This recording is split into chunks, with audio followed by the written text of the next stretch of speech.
Chapter 591. In that second, Anchor was stunned. He stared blankly at Thales. His Majesty will be very, very happy. The Western Desert Man turned his head absent-mindedly and muttered to himself. Is that so, is that so? Thales frowned. You know, this morning, Zayn gave in to my father. He cut a big chunk of his flesh for this, then ran back to Jade City, as if it was planned. What's in it? Thales stared at Anchor. What's in it for Zayn Covendier and his South Coast Hill to help you create this big news? Just to embarrass me? And then watch you being executed? Anchor was still in a daze and did not speak for a long time. Anchor? Thales had to raise his voice. Byral trembled slightly and came to his senses. He looked at Thales blankly. His lips trembled as if he wanted to say something. Do you know, Your Highness? Anchor finally spoke a few seconds later, but what he said had nothing to do with Thales' question. If I die in a duel, or at the hands of the guards, it's my own doing. It's no one's fault. Anchor said blankly, but you said you wanted to give me a chance. But do you know that when you stopped me, you stopped the weight of a life? He looked at Thales like a walking corpse. That was brave, but also very stupid. In the next second, Anchor's expression kept changing. His facial muscles contorted, as if he was having an intense mental struggle. Something was wrong. Thales frowned. Anchor's behavior was not right. How interesting. Thales' tone was calm as he continued to speak. You know, more than one person has said I'm stupid, and it was after I made them suffer. Thales recalled the people who had said that, Neuven, Chapman, Kessel. But Byral ignored the prince's words. But why did I agree at the time? Why should I give you the sword? He was immersed in his own world, his words flowing like pearls. I'm just a pawn. Why should I overthink? The more Anchor spoke, the more agitated he became, until he sobbed bitterly. Perhaps I still have a hint of foolishness left in me. The Western Desert noble gritted his teeth, but he could not stop the tears on his cheeks. A trace of weakness, a trace of luck. I want to believe. To rely on. His reaction made Thales even more suspicious. But when they were dealing with me, I suddenly thought of something. Anchor bit his lower lip, his eyes brimming with tears. You are only one person. Thales had no choice but to comfort him more to calm him down. If I believed you and relied on you. But you. Who can you trust? Who can you rely on? The next second, Anchor suddenly struggled. He did not care about the pain of his limbs being tied up, nor did he care about the terrifying wounds all over his body. He exerted force in his hands and pulled Thales in front of him. The astonished Thales had no choice but to hold on to the other side of the recliner to maintain his balance. At that moment, Thales realized that he was face to face with Anchor. And his eyes were filled with fear? Your Highness, you are also just another chess piece, aren't you? Anchor gripped his hand tightly, his body trembling to its peak. Another chess piece. What else did Zayn say to you, Anchor? Why did he insist that I come to see you, since things are, as you said, irreparable? The Duke of Star Lake stared at Byral. What other chess pieces does he have? What is it? Anchor let out a painful whimper. Reason tells me that it's wrong. I shouldn't have taken my chances. The desert god is merciful. The desert god is merciful.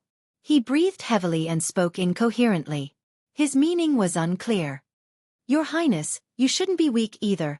The desert god has no disasters, but the world has disasters. Thales grabbed Anchor's hand tightly, watching his painful and fragile tears, and became more certain of his judgment. Anchor was a chess piece. But Zayn was not the whole game. Anchor. Thales reached out decisively, hugged Anchor's head from both sides, and looked straight into his eyes. As if he was looking into his soul. Think about your family. Think about why you came to the capital. Anchor shuddered. We are the same people, the prince said in an irrefutable tone. No matter what we face, let me help you. Anchor stared back at the prince blankly, his gaze blank and helpless.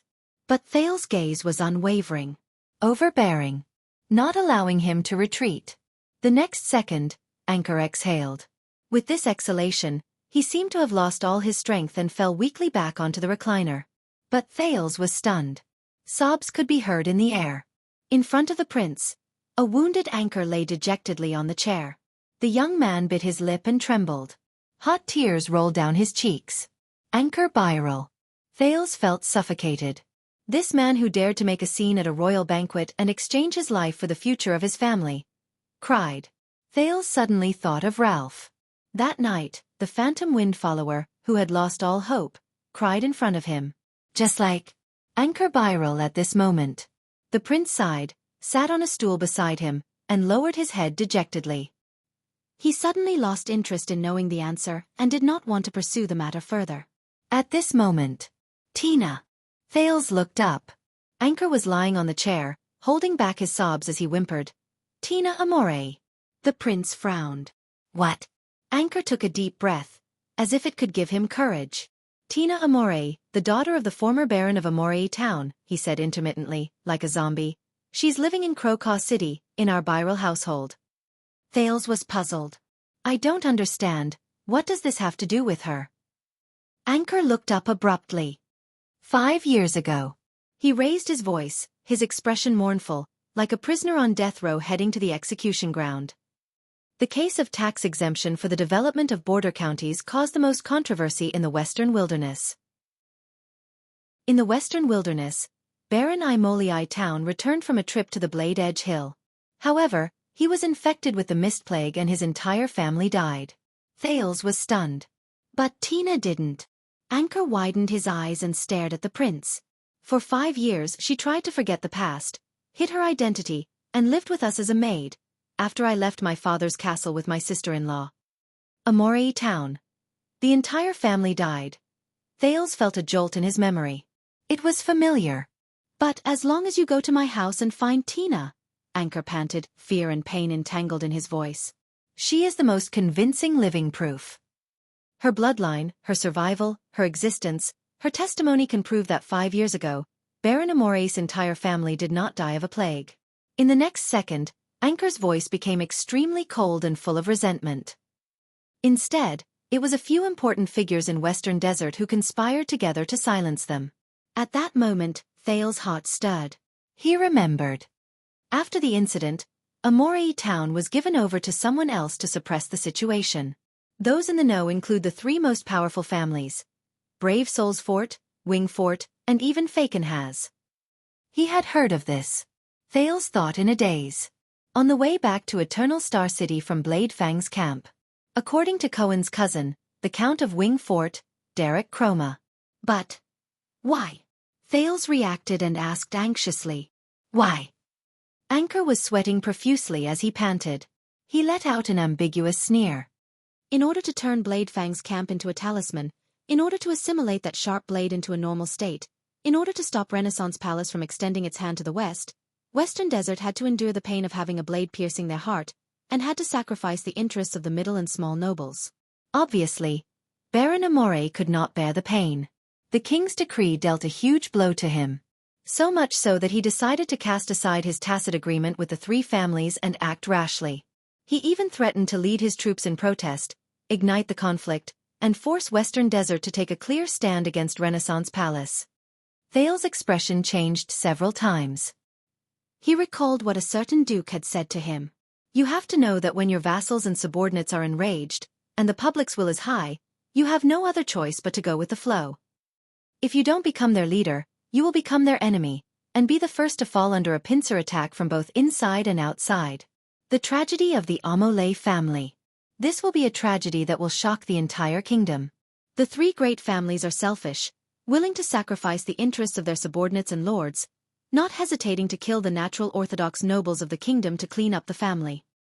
This will expose to the world how backward, autistic, brutal, and conservative Western Desert has been for a long time. Anchor closed his eyes in pain and leaned back on the recliner. It is also the opportunity and bargaining chip that His Majesty has been dreaming of.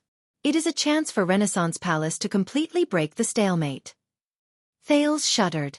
The evidence is conclusive, and there is no way to deny it.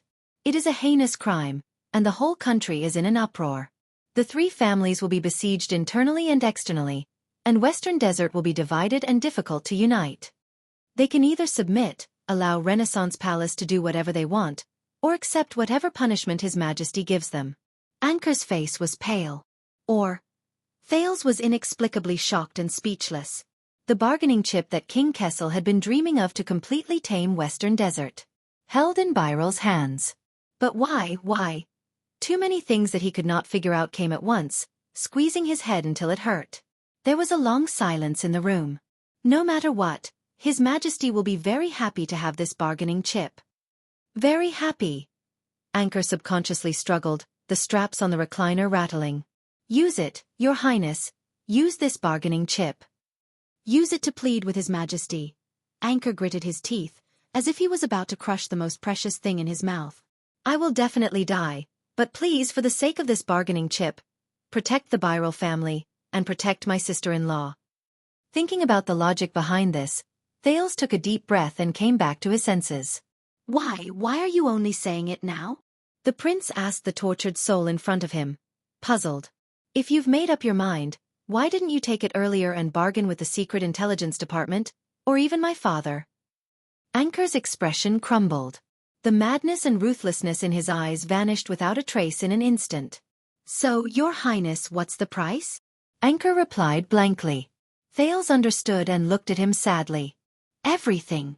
The young man revealed a numb and despairing smile and nodded. The Byral family will become traitors, the target of public criticism. In the chess game of Western Desert, we will no longer have a choice, no longer have freedom, no longer have a future. Thales pressed on his shoulder. In the next second, Anchor's eyes were slightly dazed. Endless pain and remorse seeped out of his voice. And Tina, she will never forgive me. As Byral's voice faded, he stared blankly at the void, motionless. Like a walking corpse. Dead silence. That girl called Tina. After a while, Thales spoke with difficulty. Who is she to you? Anchor did not answer. He only glanced at Thales with bloodshot eyes, slammed back against the back of the chair, and whimpered painfully between his teeth. In that instant, Thales seemed to have returned to the cramped Ballard room. She's good? The prince asked in a daze. Anchor panted in a daze. The best. But now it doesn't matter. Anchor no longer looked at him and said numbly, it doesn't matter anymore. There was silence in the torture chamber. But Thales' mind was in a mess. Does Zayn know about this? Or does Zayn know that Anchor has a bargaining chip?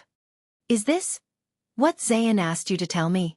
An irresistible bargaining chip. An opportunity for the royal family to completely crush Western Desert. Anchor nodded absent-mindedly. Yes. But it's not. Thales frowned. What do you mean? Anchor raised his head and looked at Thales bitterly. In order to save my family, I did ask Duke Covendier for help, and asked him to facilitate my intrusion into the banquet. But it wasn't him. Anchor said faintly. He was just another chess piece. Zayn was just another chess piece? Thales was stunned. I don't understand. Anchor panted for a few seconds. His expression pained, as if the effects of Shaka wine were gradually fading. But Thales could not care less. Long before that, when I was searching everywhere, I asked another person for help. Another person. He was the one who reminded me of the plan to bring a sword to the banquet and duel in front of everyone to protect my family. Anchor's words were intermittent, with a double sorrow of heartbreak and despair. What? Thales suddenly felt that he had touched the back of this chess game. Bring a sword to the banquet. Duel. Who? The prince pressed down on Anchor's shoulder in shock, shaking him and asking, who was that? Anchor hissed in pain, but he still smiled bitterly and said, but he was indifferent. But he was indifferent. He refused to help me. I even used this bargaining chip to threaten him. But he just laughed. He finally said that my only chance to save the Byral family can only be found in the capital, in one person. Anchor's bloodshot eyes were fixed on Thales. He also said in case I fail, in case I have to use this bargaining chip, I must hand it to you. And I can only hand it to you. Zayn was just a chess piece. Someone. The one who set up this chess game. Someone else. Thales could no longer hold it in. His grip on Anchor's shoulder tightened. Who? The one who drove Anchor to his death. The one who sneered and moved the chess piece. The one who drove himself and Doyle into a dead end. In his anger, the prince's eyes burned. Who is the person behind this banquet farce? Thales made quite a commotion. Norb and Raphael's footsteps sounded urgently from behind. Your Highness? What happened? But Thales did not care. He only pressed down on Anchor and waited for his answer. The one hiding behind the scenes, the one who watched coldly from the sidelines, the one who, in the end, hinted at Zayn, guided Anchor, and pushed Thales to find this bargaining chip that His Majesty would be happy about, and did not hesitate to ignite all the conflicts under the table in the kingdom. He wanted me to tell you, Your Highness. Anchor panted in pain, mustered the last of his strength and leaned close to Thales' ear. The carriage is about to disperse. What do you want? Thales was shocked. What? At that moment, it was as if time had stopped. Along with his thoughts, the carriage was about to disperse. The carriage? But Thales stared at the dying Anchor in shock. That's not right. That's impossible. How could it be? It's too dangerous, Your Highness. Stay away from him. The footsteps behind him were getting closer. Anchor Byral gave a pale and numb smile. He also said, Since I've given it to you, then hold on tight. In that second, Thales' eye socket suddenly widened.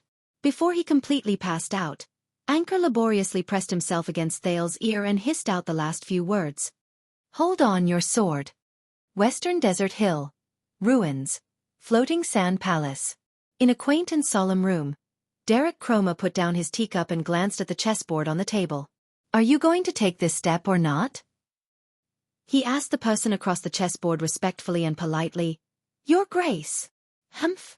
Across from him, the master of the ruins, Cyril Fakenhas stared at the chessboard leisurely, deep in thought, but his expression was even more ferocious and terrifying.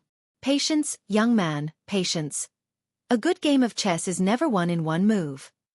The Duke of Western Desert changed his sitting position without a care. He held his teacup confidently. Derek was silent for a second. His face was expressionless. But the young Count of Wingfort was very honest. He pointed at the lonely black king on the chessboard, which was tightly surrounded by white chess pieces. You only have this one piece left.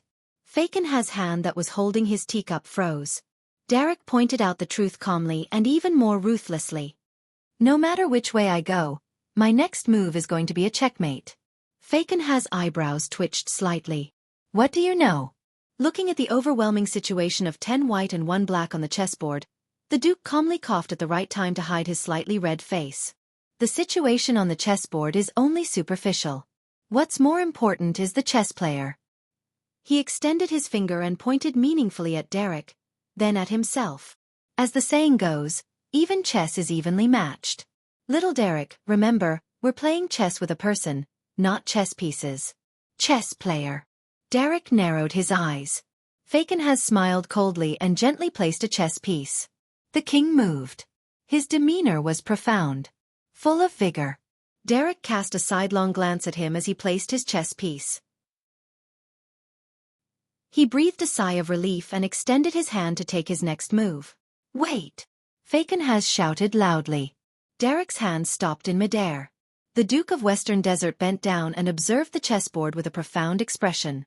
Let me think again. Under Derek's incredulous gaze in the next second, Fakenhas calmly extended his hand and placed the only king back to its original position. Let me think again, let me think again. Derek's hand fell to his side in disappointment.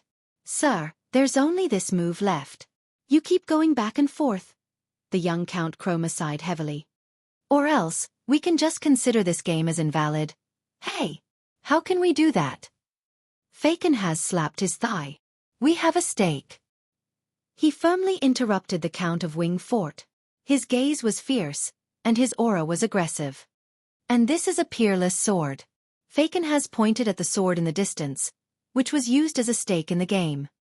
He said sternly, Don't you know that I just gave my saber to someone? The entire kingdom knows. Derek could only roll his eyes in his heart due to his good manners. But you are about to lose. No matter how good this sword is, what does it have to do with you? He smiled elegantly and used vulgar words to pierce the Duke's heart mercilessly. But unexpectedly, Fakenhas only smiled sinisterly. He stroked his walking stick gently and resumed the manner of an expert. The situation on the chessboard is only a superficial representation. What's important is the player. As the saying goes, We are evenly matched. Little Derek, remember, we are playing against a person, not a chess piece. Derek shook his head absent-mindedly. Once he was certain that time was not flowing backwards, he exhaled in pain and covered his forehead in resignation. Fakenhas saw his movements, narrowed his eyes, and seized the chance to extend his hand. It's useless to touch my chess piece secretly, Your Grace. The Count of Wingfort buried his head in his hands. He did not even look, but he seemed to have predicted what would happen. You only have one king left. Fakenhas' expression did not change when he was caught. He naturally and smoothly withdrew his hand that had been secretly touching the other person's chess piece. His expression was calm. There was no guilt. Derek raised his head. His expression was stern. Seriously. The Count of Wingfort no longer looked at the chessboard. You should really be glad that I have a good temper to give away such a huge bargaining chip just like that. If Count Bosdorf was here, he would definitely lead his soldiers to Crocaw City and burn that orphan girl from the Amoli family to ashes. Fakenhas did not seem to have heard him. He only stared at the chessboard carefully. He stared at the only king he had left. It was as if he could create a miracle with his stare. You seem to have a large army pressing down on us, and I seem to have no chance at all. The Duke focused on the chessboard and muttered to himself, but where is the turning point? Derek glanced at him and said tentatively, Of course, if Black Lion knew about this now, he would also lead his soldiers to the ruins and break your other leg. Fakenhas was still immersed in his own chessboard. He scratched his chin and thought hard. No matter what you do, you will die. You bastard, as expected of someone who was taught by Caribbean. Derek snorted in disdain. Are you sure you are taking the right step? What if His Majesty announces to the world tomorrow that he will list our crimes and force us to, for example, disband the army, raise the tax rate, and hand over the right to appoint and dismiss government officials? What if Count Bosdorf cannot bear the humiliation and leads the people to revolt? The Count of Wingfort stared at Fakenhas coldly. But the Duke still ignored him. It's fine. Chess skills are not the key. Not the key. Fakenhas pretended to be deep in thought. He rubbed his palm as if he wanted to rub a chess piece from it. The key is the person playing the chess. Think, Cyril, think again. There must be a way. But in the next second, Derek's aura changed. But let me say this first, Your Grace. He stared at the Duke of Western Desert, who was mumbling to himself. If the ending is not good, I do not intend to die with you. Wingfort has its own place to go. But Fakenhas turned a deaf ear to him. He only stared at his bald king's chessboard. It's fine. Continue thinking, continue thinking. When the sky turns dark or the sky turns bright, there must be a way to break the stalemate. The sky turns dark. The sky turns bright. Derek raised his head and looked at the position of the sun. He felt a chill run down his spine. Enough, Sir Cyril. Derek, who had long since lost his mood, pointed at the White King who pushed him down and said impatiently, It's just a game of chess. I admit defeat. At that moment, slap. Fakenhas slapped his thigh fiercely. Look. The Duke, who was immersed in the world of the chessboard, suddenly came back to life and returned to reality. Look. He pointed at the White King who was pushed down by Derek. He grabbed his own Black King and laughed excitedly. Didn't I win just like that?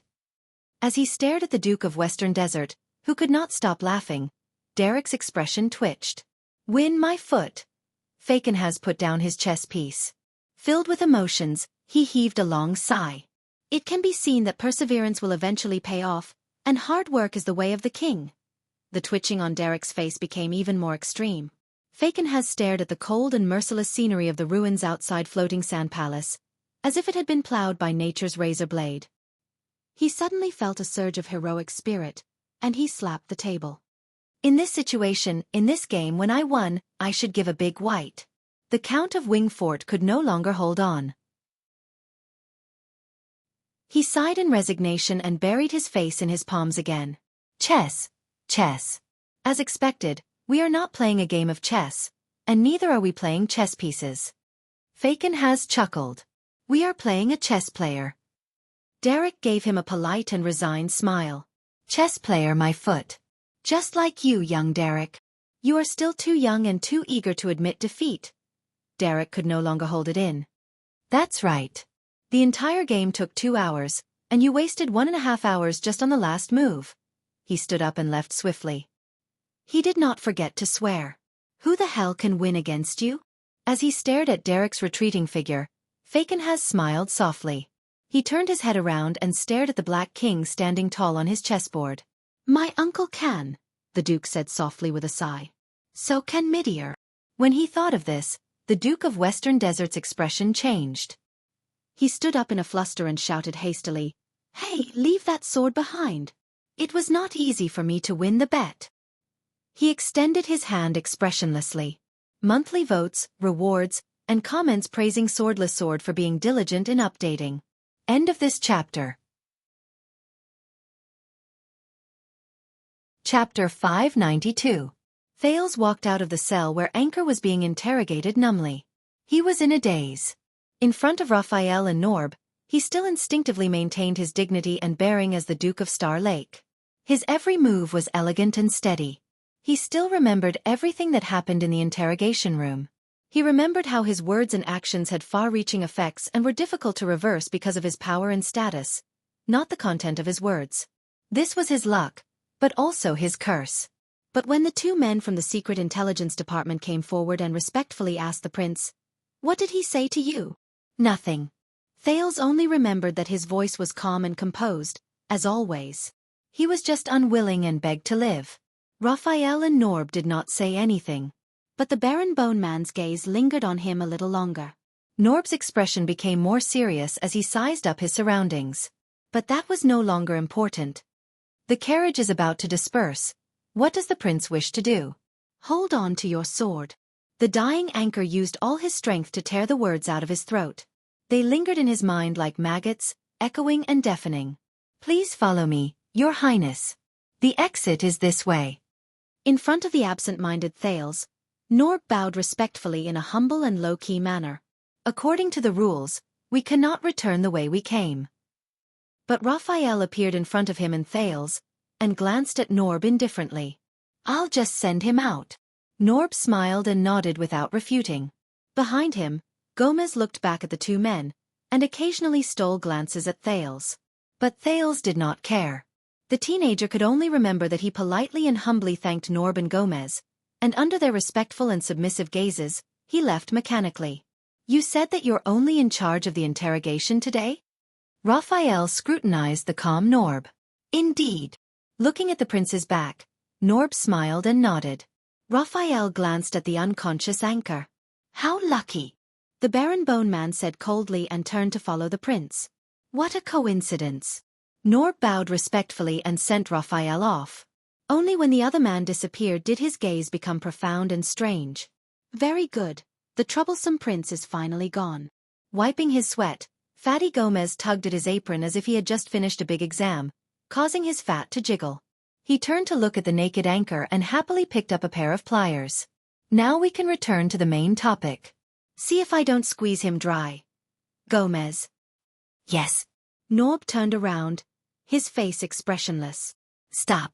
Gomez walked towards Anchor with the vice in his hand, but his smile froze halfway. Okay, I'll go now, huh? With an indifferent expression, Norb walked towards the unconscious Anchor with his cane. From now on, don't use hard torture on him, and don't use soft torture like sleep deprivation.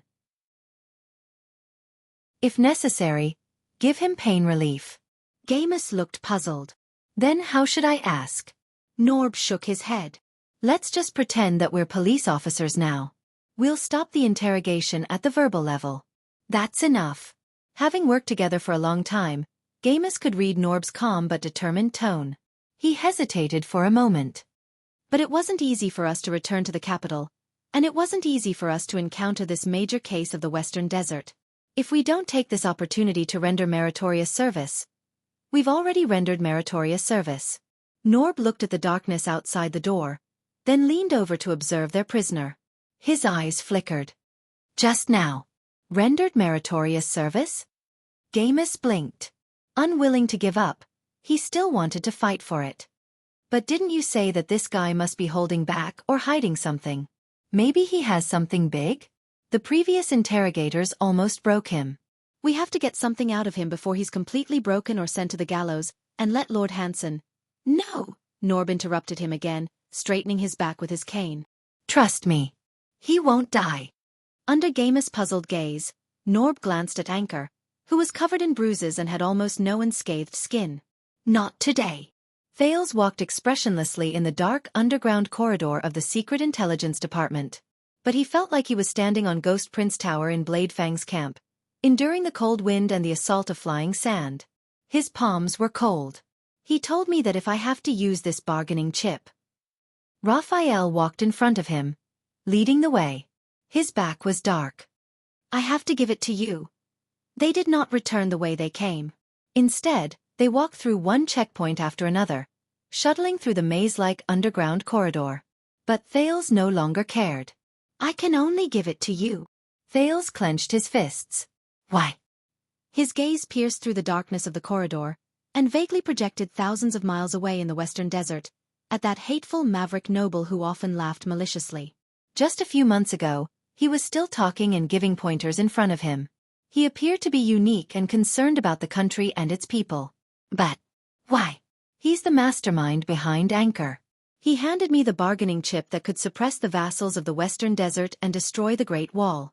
And into the hands of a Jade Star. Thales clenched his teeth. He did not understand at first, and his whole body was anxious. But after he came to a slight realization, he became even more anxious, restless and uneasy. Why? Cyril Faken has. This arrogant and pretentious old bastard. What right does he have to do this? Who does he think he is? What right does he have? What right does he have? Wow, Marat Snake Cub. A male voice with a Northland accent came from behind a cell door, pulling Thales back to reality. Long time no see. Raphael ignored the other party's tone, which sounded like they were old acquaintances, and walked quickly past the cell door. Snake Cub. Hearing these words, the dazed Thales felt an inexplicable sense of familiarity. When he was still in Extet, Archduke Alcius of Prestige Orchid region often called him Constellation's Little Viper. Moreover, the prisoner who said this had a Northland accent. It was as if he had returned to the past. Back to the days in Dragoncloud City when, despite the hardships, he could still manage to hold on without any worries, and could even find joy in hardship. Dragoncloud City. Thales' pupils trembled. He stopped in his tracks, and his entire body came to a halt. Raphael sensed that something was amiss and turned around with a frown. Thales slowly turned around and stared at the iron cell door from which the voice came. There was a small opening on the door. The everlasting lamp, which was a rare sight in the corridor, shone on the blurry figure at the opening. What an honor for you to grace us with your presence. Thales' eyes slowly widened. He took a deep breath and took a step forward, wanting to poke his head out to see the figure behind the iron gate. Then, a hand suddenly reached out from behind him. Asterisk clang.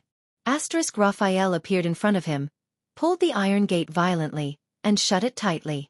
Wrong way, Your Highness. The Baron Bone Man acted as if nothing had happened. The exit is ahead. Thales stood in front of the cell and stared at the closed iron gate. Why? The prince's voice subconsciously took on a hint of coldness. Why close it? Raphael maintained his smile and asked in return. Why did you stop? Thales was silent for a moment, his gaze fixed on the iron gate. Open it, he said calmly. Raphael chuckled softly. His attitude was casual and cynical. It's just an annoying prisoner. Thales looked around. There were many such narrow cells in this small corridor, but it was obvious that this was the only one with a prisoner. Solitary confinement. Open it, Raphael, Thales repeated calmly. The atmosphere was slightly solemn. Raphael was silent for a second. His smile gradually disappeared, and he returned to a businesslike tone. Your Highness, this is a wanted criminal and internal affairs of the Secret Intelligence Department. Thales did not let him continue. The prince enunciated his words slowly, and his voice was as cold as ice. I order you, Raphael. Open it. Raphael frowned. According to the rules of the Secret Intelligence Department, Your Highness. Thales' gaze became fierce. He lost his composure and shouted angrily, Damn it, just open it. At that moment, the oppression and grievance he felt in the Secret Intelligence Department all turned into anger and exploded in his chest. In the face of the prince's sudden outburst, Raphael's expression did not change. His gaze gradually became solemn. Thales could no longer endure it. He took a step forward, grabbed the handle without any explanation, and pulled the iron gate open. Asterisk clang. Asterisk the sound of metal clashing reverberated in the corridor. Raphael did not stop him, but his gaze was cold. What's wrong, R.A.? The voice from before rang again, and it mocked. It's been a long time since we last met. Do you want to treat me to a good meal? A stubbled face appeared at the gate and cast a cold gaze at Raphael. The moment he saw the other person's face clearly, Thales' eyes widened. Goo! Shock and doubt filled Thales' heart at the same time, forcing him to speak involuntarily. It's you. Behind the gate, the face full of Far Eastern characteristics froze slightly. The prisoner turned to Thales, looking slightly puzzled. Raphael's expression darkened, and he exhaled in a barely noticeable manner. That's right. In disbelief, Thales carefully sized up every inch of the Far Eastern prisoner's face. He ignored his doubts about the prisoner's voice and completely confirmed his guess just now. It's him. It's really him. 6 years ago, the butcher shop owner in Dragon Cloud City, the Far Easterner who gave him shelter and a meal in the despairing morning after Dragon Blood's night. It's you, Goo, Thales said in a daze. In a split second, Dragon Cloud City, Westbound Avenue, the butcher shop, Little Rascal. The scenes of the past appeared before his eyes. But, who are you? Through the narrow gate, the unkempt Far Eastern man looked at Thales and gestured at Raphael with his chin. That lover he yearns for day and night, but can't get? Raphael snorted coldly and did not answer. Thales stared at his old friend, at him holed up in this narrow and claustrophobic cell. He felt complicated and indescribable emotions. He took a deep breath. 6.5, remember? 6.5. In that second, the prisoner's gaze slowly froze. He sized up the handsome young man who was only half a head shorter than Raphael again. He gradually came to a realization, and then felt relieved. Oh! Goo turned around, and his face disappeared at the gate. A muffled sound immediately came from the iron gate. It's you. That's why you escaped, young prince. Perhaps you're no longer young. His words were filled with melancholy and sentimentality. You and your little maid didn't die in the hands of that cunning Camion. Young prince. Camion. Goo's words evoked Thales' memories. It was as if he was sitting in the butcher's shop 6 years ago again, sitting on the table with Little Rascal, holding bowls, and drinking meat soup with a heavy heart. Raphael exhaled through his nose. He was obviously unhappy. What happened? Thales pounced on the iron gate and asked anxiously. Goo, why did you? Thales stopped talking. Wait a minute. Goo's impression of himself was still at the moment when Marquis Shiles took the prince and Little Rascal away 6 years ago. Thales' pupils dilated slowly. He did not know what happened to him after that night. He did not know the story of the second prince of Constellation that was later spread among the people. That means... Thales furrowed his brows tightly and stared at the darkness behind the gate. Goo's disdainful laughter came from behind the iron gate. Thales took a deep breath and suppressed his anger. He tried to calm down and asked Raphael, who was beside him. He was imprisoned here 6 years ago. The prince spoke with difficulty. Why? Raphael crossed his arms. His expression was slightly dark. 6 years. Goo's voice rose. There was surprise and self-deprecation in it. Damn it. Without the sun as a reference, the time I calculated is indeed inaccurate. Thales' heart sank when he heard that. He remembered the guards and prisoners in the prison of bones. He remembered the laments they had when they found out how long they had been imprisoned.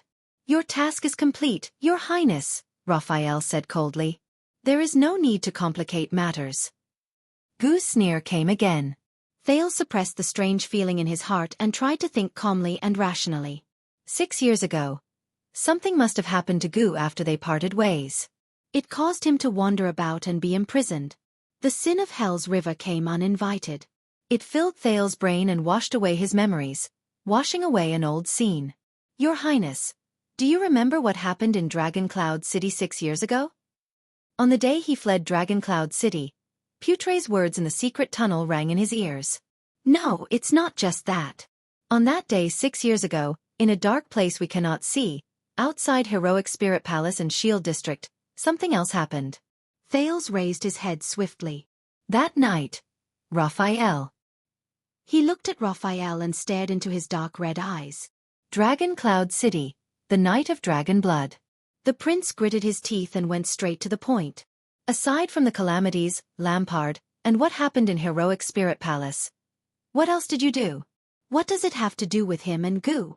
But Raphael did not move. His expression was dark.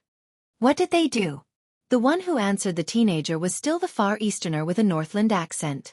His voice was full of mockery. What else could they have done? As always, they followed the fine tradition of the Secret Intelligence Department. They wouldn't even let go of the leftovers. Thales and Raphael turned their heads to look at the prison at the same time. The former was surprised and bewildered, while the latter was gloomy. Just like what they did to everyone, including you. Gu sneered and called out the teenager's name. Prince Thales. Thales' gaze changed. He was about to speak, but Raphael spoke first. His tone was distant. I would very much like to answer your question, Your Highness, but this is not my case. Thales' expression darkened. Not my ass. Gu snorted coldly behind the door and exposed Raphael's words. 6 years ago, weren't you the first to find me? Thales narrowed his eyes at Raphael. This was not the first time he had rejected him today. The Baron Bone Man stared at the darkness behind the gate. His gaze was terrifying. Your Highness, you've already made an exception by contacting a wanted criminal in private. Don't. Lord Hansen said it. Thales suddenly raised his voice and interrupted Raphael. The reason why I don't get along with all of you is that we've always gone our separate ways. Raphael did not speak. But Thales stared deeply into his red eyes, as if he wanted to tear apart the world behind his pupils. Now is a good chance to change. The Far Easterner behind the door laughed. It was half mockery and half disdain. Raphael remained calm and collected. He silently endured the prince's sharp gaze that could almost break an iron wall. Not here, not now, he said faintly. In the dim corridor, Thales and Raphael stood on either side of the iron prison door, facing each other in silence. The everlasting lamp elongated their shadows, like two train tracks that extended parallel to each other. The gate on the door stood between them. It was claustrophobic, dark, and bottomless. He helped me before. I owe him my life. Thales only felt that he was extremely calm. The sin of hell's river flowed through every vein in his body, allowing him to sense the location of this small corridor more clearly. It was as if he was standing outside his oil painting. He stared at the universe in the painting. If he's locked up, I must know why. Thales' tone was cold, but it contained a tone that allowed no refusal. That night. That crucial night. That night not only changed the future fates of two countries, but it also determined the political situation of the world. It was also a night where countless secrets were buried and turbulent in the dark. That night made Put-Ray suspicious. He even had to avoid the surveillance of the Secret Intelligence Department and give Thales a warning in private. Obviously, Gu was one of the pieces of the puzzle. The aura on Raphael's body slowly changed. It went from being round and casual to sharp and dangerous, causing Thales to feel a slight stab of pain. At that moment, the person standing in front of him was no longer the young Raphael who rescued him from prison 6 years ago, who then risked his life to go to Heroic Spirit Palace with him. Instead, it was the Baron Bone assassin, a Secret Intelligence Department agent with a mysterious identity, unpredictable intentions, and terrifying and dangerous methods. But Thales did not retreat. He only met Raphael's gaze. If you want to display your compassion, then perhaps you also need to know. Raphael's voice became deeper, but it was strangely piercing to the ears. His warning was extremely obvious. He has harmed us before. He owes us many lives. Harmed us before. Thales was silent for a second. I'm not letting him go. The prince's expression became a little clearer, but his words were soft and forceful. He gradually increased the stakes. I just want to ask about some things. Secrets related to the Jade Star royal family. Raphael narrowed his eyes. Those who know must keep secrets. He calmly but firmly stated the creed that the former chief supervisor of the Secret Intelligence Department, Wise Minister Halva Caribbean had left for the Secret Intelligence Department. My responsibility. Thale's gaze became fierce. You missed the first sentence. The prince gave tit for tat and said coldly, Thou art the king's eyes and ears. Raphael snorted coldly. When you are crowned king, the Baron Bone Man's answer made the atmosphere even colder and more solemn. It's not too late to talk about it. Crowned king. Thales was expressionless. But in his body, the sin of Hell's river began to boil again, turning its anger and coldness into a dangerous weapon. Raphael immediately frowned. His hands tightened without him realizing it. You are wrong, Your Highness, who has grown up. However, at this moment, Gu's voice rang out in a timely manner, interrupting the unfriendly conversation. It was still full of sarcasm and disdain. You are not compatible with the Secret Intelligence Department not because you have a bad relationship with them. Thales and Raphael turned their heads at the same time. The Far Easterner's face reappeared at the gate. He gently knocked on the iron gate, full of contempt. But because you are still a human. He stared deeply at the Baron Bone Man. His gaze was cold. Not a monster. Raphael's expression did not change, but the corners of his mouth slowly tightened. Do you know, Prince? Gu suddenly laughed and said to Thales in a serious tone, 6 years ago, in an inn in Spear District in Dragon Cloud City. The next moment, Raphael's arm turned into an afterimage and pressed on the iron gate. Thales quickly acted. But the moment their skin touched, Thales' expression changed. A tremendous force, an obvious piercing pain, and a strange feeling of flesh squirming came from his hand at the same time. This was... bang. The rough sound of metal clashing rang out in the corridor.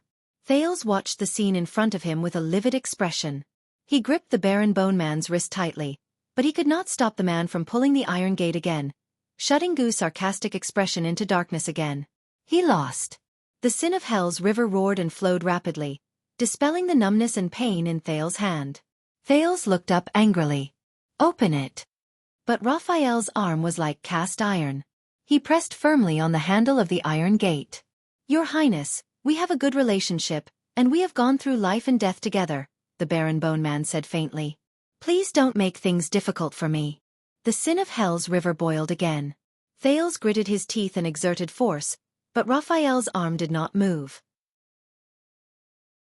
Like a boundless black hole, it silently endured all the power Thales could muster. A few seconds later, knowing that he could not win, Thales exhaled through his nose and let go of the man.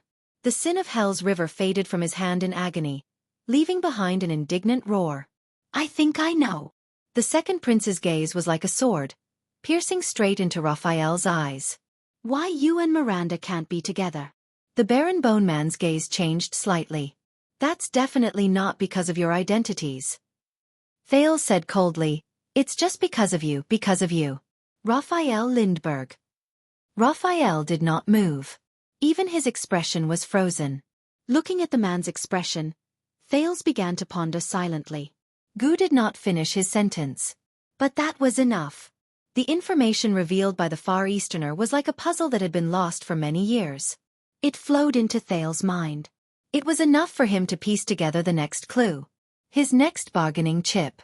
Listen carefully, Your Highness. What I am going to say next is something that the sanctimonious old fox, Gilbert, would never tell you. Putre's warning, which was filled with deep suspicion, rang in his mind. And it will not be something that the mysterious and abnormal Secret Intelligence Department will tell you. Remember, Your Highness, do not trust anyone in this matter. An inn. Thales looked at Raphael quietly. Gu said that it was an inn in Spear District. As expected, he was satisfied to see Raphael's expression change slightly. The Baron Bone Man said in a low voice, That is because he harbors ulterior motives and harbors ill intentions. He is trying to sow discord and disturb your mind. Thales smiled.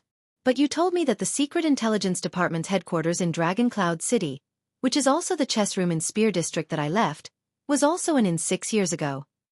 Raphael's hand was still pressed against the iron gate. His expression was as cold as ice. I did not say that. Thales took a step forward and smirked in disdain. Then you must have forgotten. Raphael's gaze flickered. The handle of the iron gate deformed in his knuckles, and the sound of metal bending could be heard. Thales furrowed his eyebrows. He looked at the Baron Bone Man's fair and delicate hands and remembered the man's stunning appearance when he broke into the prison and took 6 lives with one slash. Impossible. Raphael's expression was stiff as he slowly enunciated his words. Where did you hear that from? Thales did not want to think about the man's strength. He met Raphael's dark red eyes again. Karen Booker.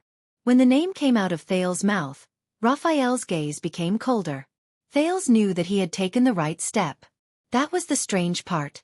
So the prince followed up with another attack. He was not only the owner of that inn, but also a special-class intelligence officer from the kingdom's secret intelligence department who had been lurking in Dragoncloud City for 20 years. On that chaotic day, he was killed in a burglary. This time, Raphael was silent for a long while before he spoke softly, enunciating each word clearly. Who told you that? Thales remembered the headquarters of the kingdom's secret intelligence department in Dragoncloud City's Spear District and the secret passage that allowed him to escape. I met Booker when I was in Dragoncloud City. He was a good man, but he would never die in a robbery. Raphael snorted coldly. You were running for your life all day. It's impossible for you to know him. Thales did not back down. I know a lot of people. And you are just too ignorant. This sentence, which he learned from Ricky, made Raphael fall silent for a long time. That doesn't help, Your Highness. Raphael did not dwell on the topic anymore. He shifted his gaze to Gu's cell. Forgive me for not being able to comply with your excessive request. Thales became more and more irritated as he looked at the stubborn Baron Bone Man. He would not cooperate. Just like the kingdom's secret intelligence department, they had never liked the prince, let alone obeyed him. The prince came to this conclusion. But at this moment, Thales remembered the Black Prophet's words. Whether you like me or not is not important. What's important is whether the fact that you don't like me can surpass the established position between you and me, and bring about real results under your control. At that moment, Thales stared at the unfriendly Baron Bone Man. He clenched his fists, then slowly relaxed them. Yes, you're right. You can't do it. The Duke of Star Lake lifted his chin slightly, as if he did not care about Thales' behavior. Maybe I should go find Norb.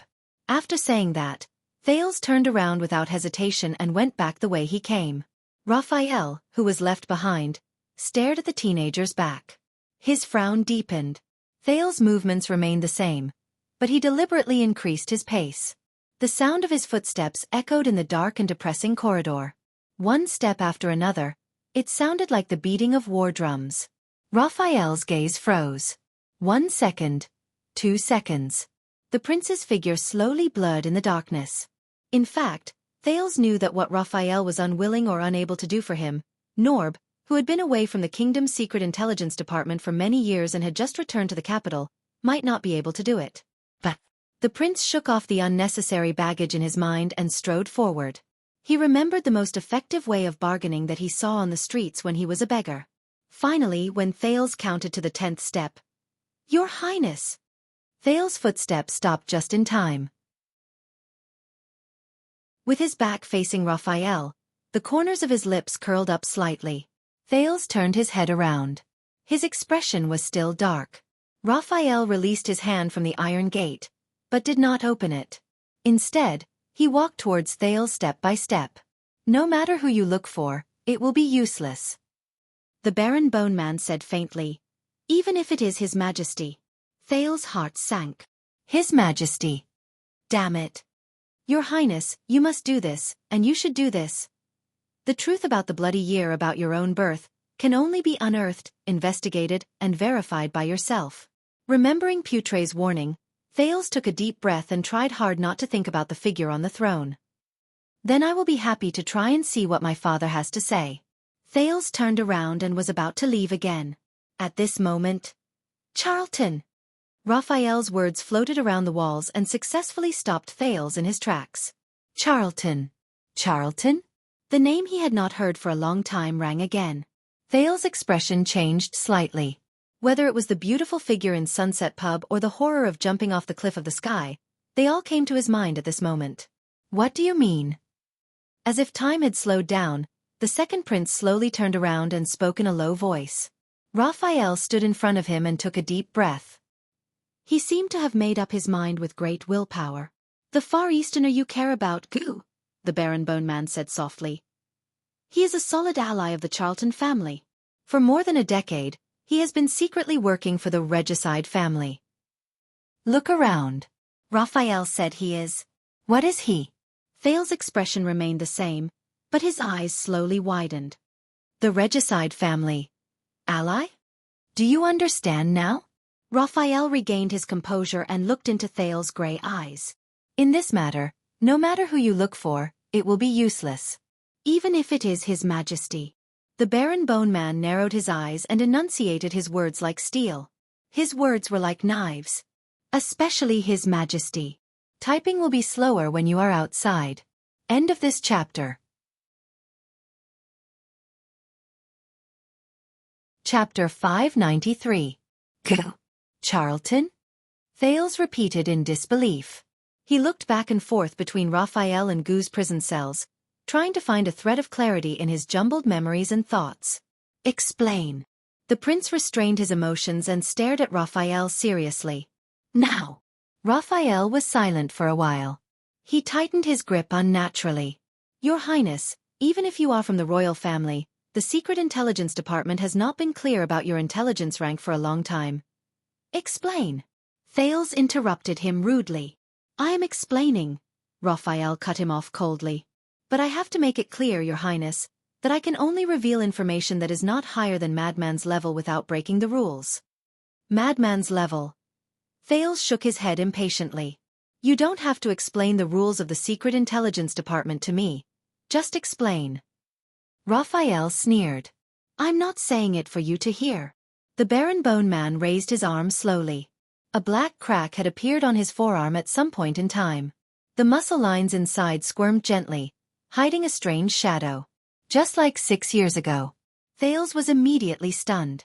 The prince retracted his gaze from the man's arm with difficulty, and tried to return to the current topic. "As you can see, this person's surname is Gu, and his name is Tang, at least on the surface." Raphael stared at Gu's prison cell gloomily.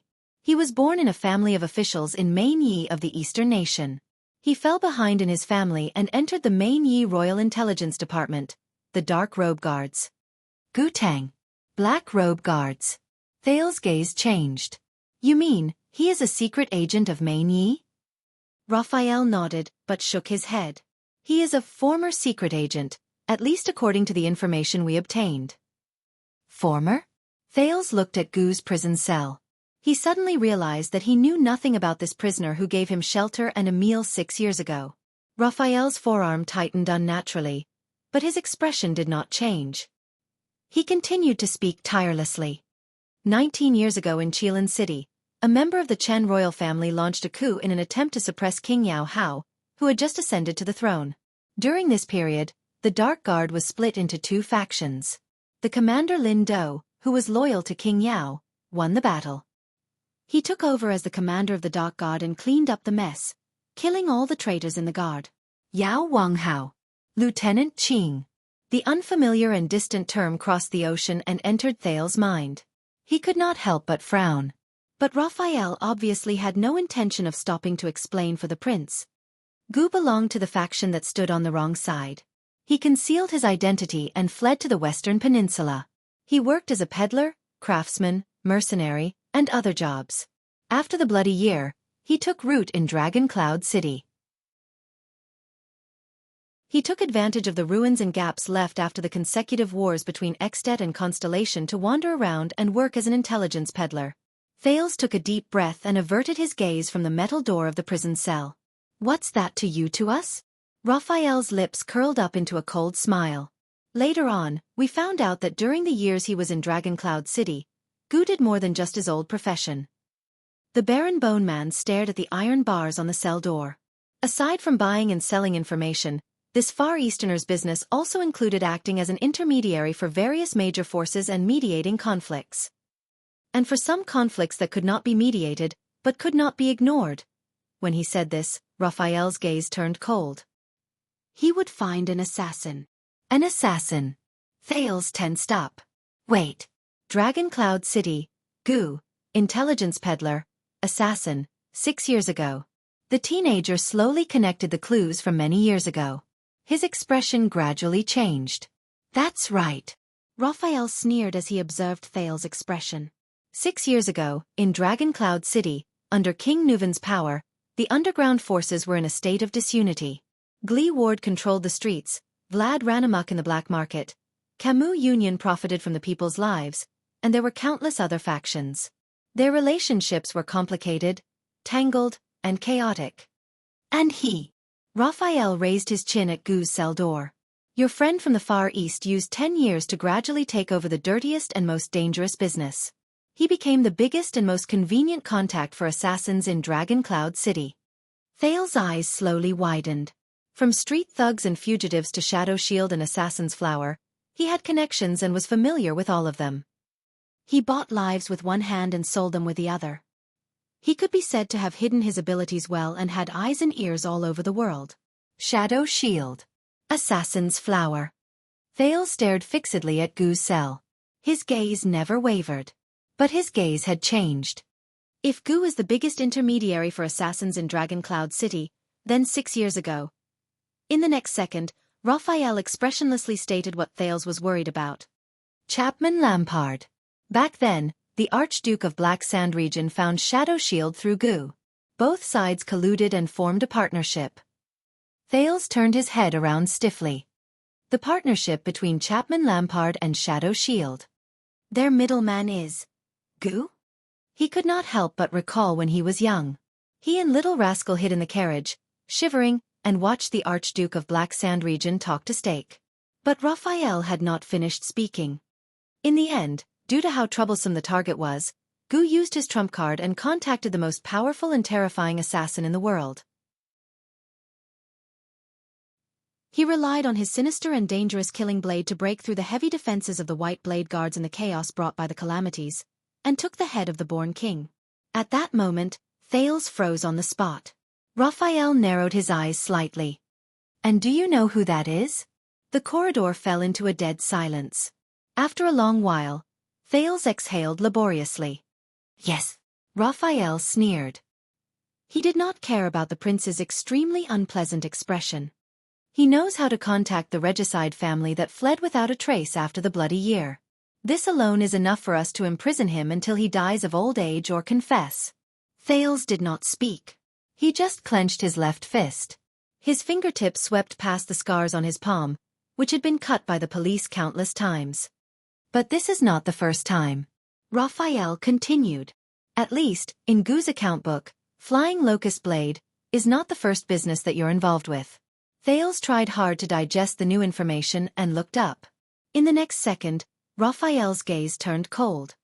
6 years ago, Your Highness, when you went to the north as an envoy, you and the Kingdom's Wrath were surrounded by Lampard's Black Sand region army under Broken Dragon Fortress, and you were bombarded by the Mystic Gun unit. Who do you think used a variety of communication channels to help Archduke Concré Pofford of Beacon Illumination City find an assassin who could even instigate the Mystic Gun instructor, so that he could get what he wanted and watch you die in Lampard's army? Mystic Gun. Thales frowned. He felt as if he had returned to the time he was under the fortress 6 years ago, when he faced countless blades. His expression was solemn. Are you saying that it was Gu Juzhong who contacted them? Raphael snorted and swung his arms slightly. And you said that he helped you in Dragon Cloud City and saved your life? Thales subconsciously looked at Gu's prison cell. Then think carefully, Your Highness. At that moment, although Raphael's tone was as relaxed as ever, his words were filled with a darkness that no one knew about. Do you think that Ground Shaker Caslin, who betrayed King Nuven, told you about the channel to contact Gu in the tavern because he found you pleasing to the eye, so that when you escaped from the siege of Dragon Cloud City, you could look for this seemingly mysterious and neutral underground figure? Caslin. $6.50. Thales' gaze was fixed on the cell's hatch, but he clenched his fists tighter and tighter. Do you think that there are so many kind Far Easterners in Dragon Cloud City that when a mysterious noble brat knocks on their door during martial law, they will always entertain him with good wine, good food, and a good bed, just because the kid is obedient, cute, smart, and kind?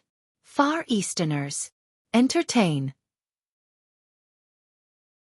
The prince gritted his teeth and tried hard to recall the scene of him and Little Rascal in Gu's butcher shop that morning.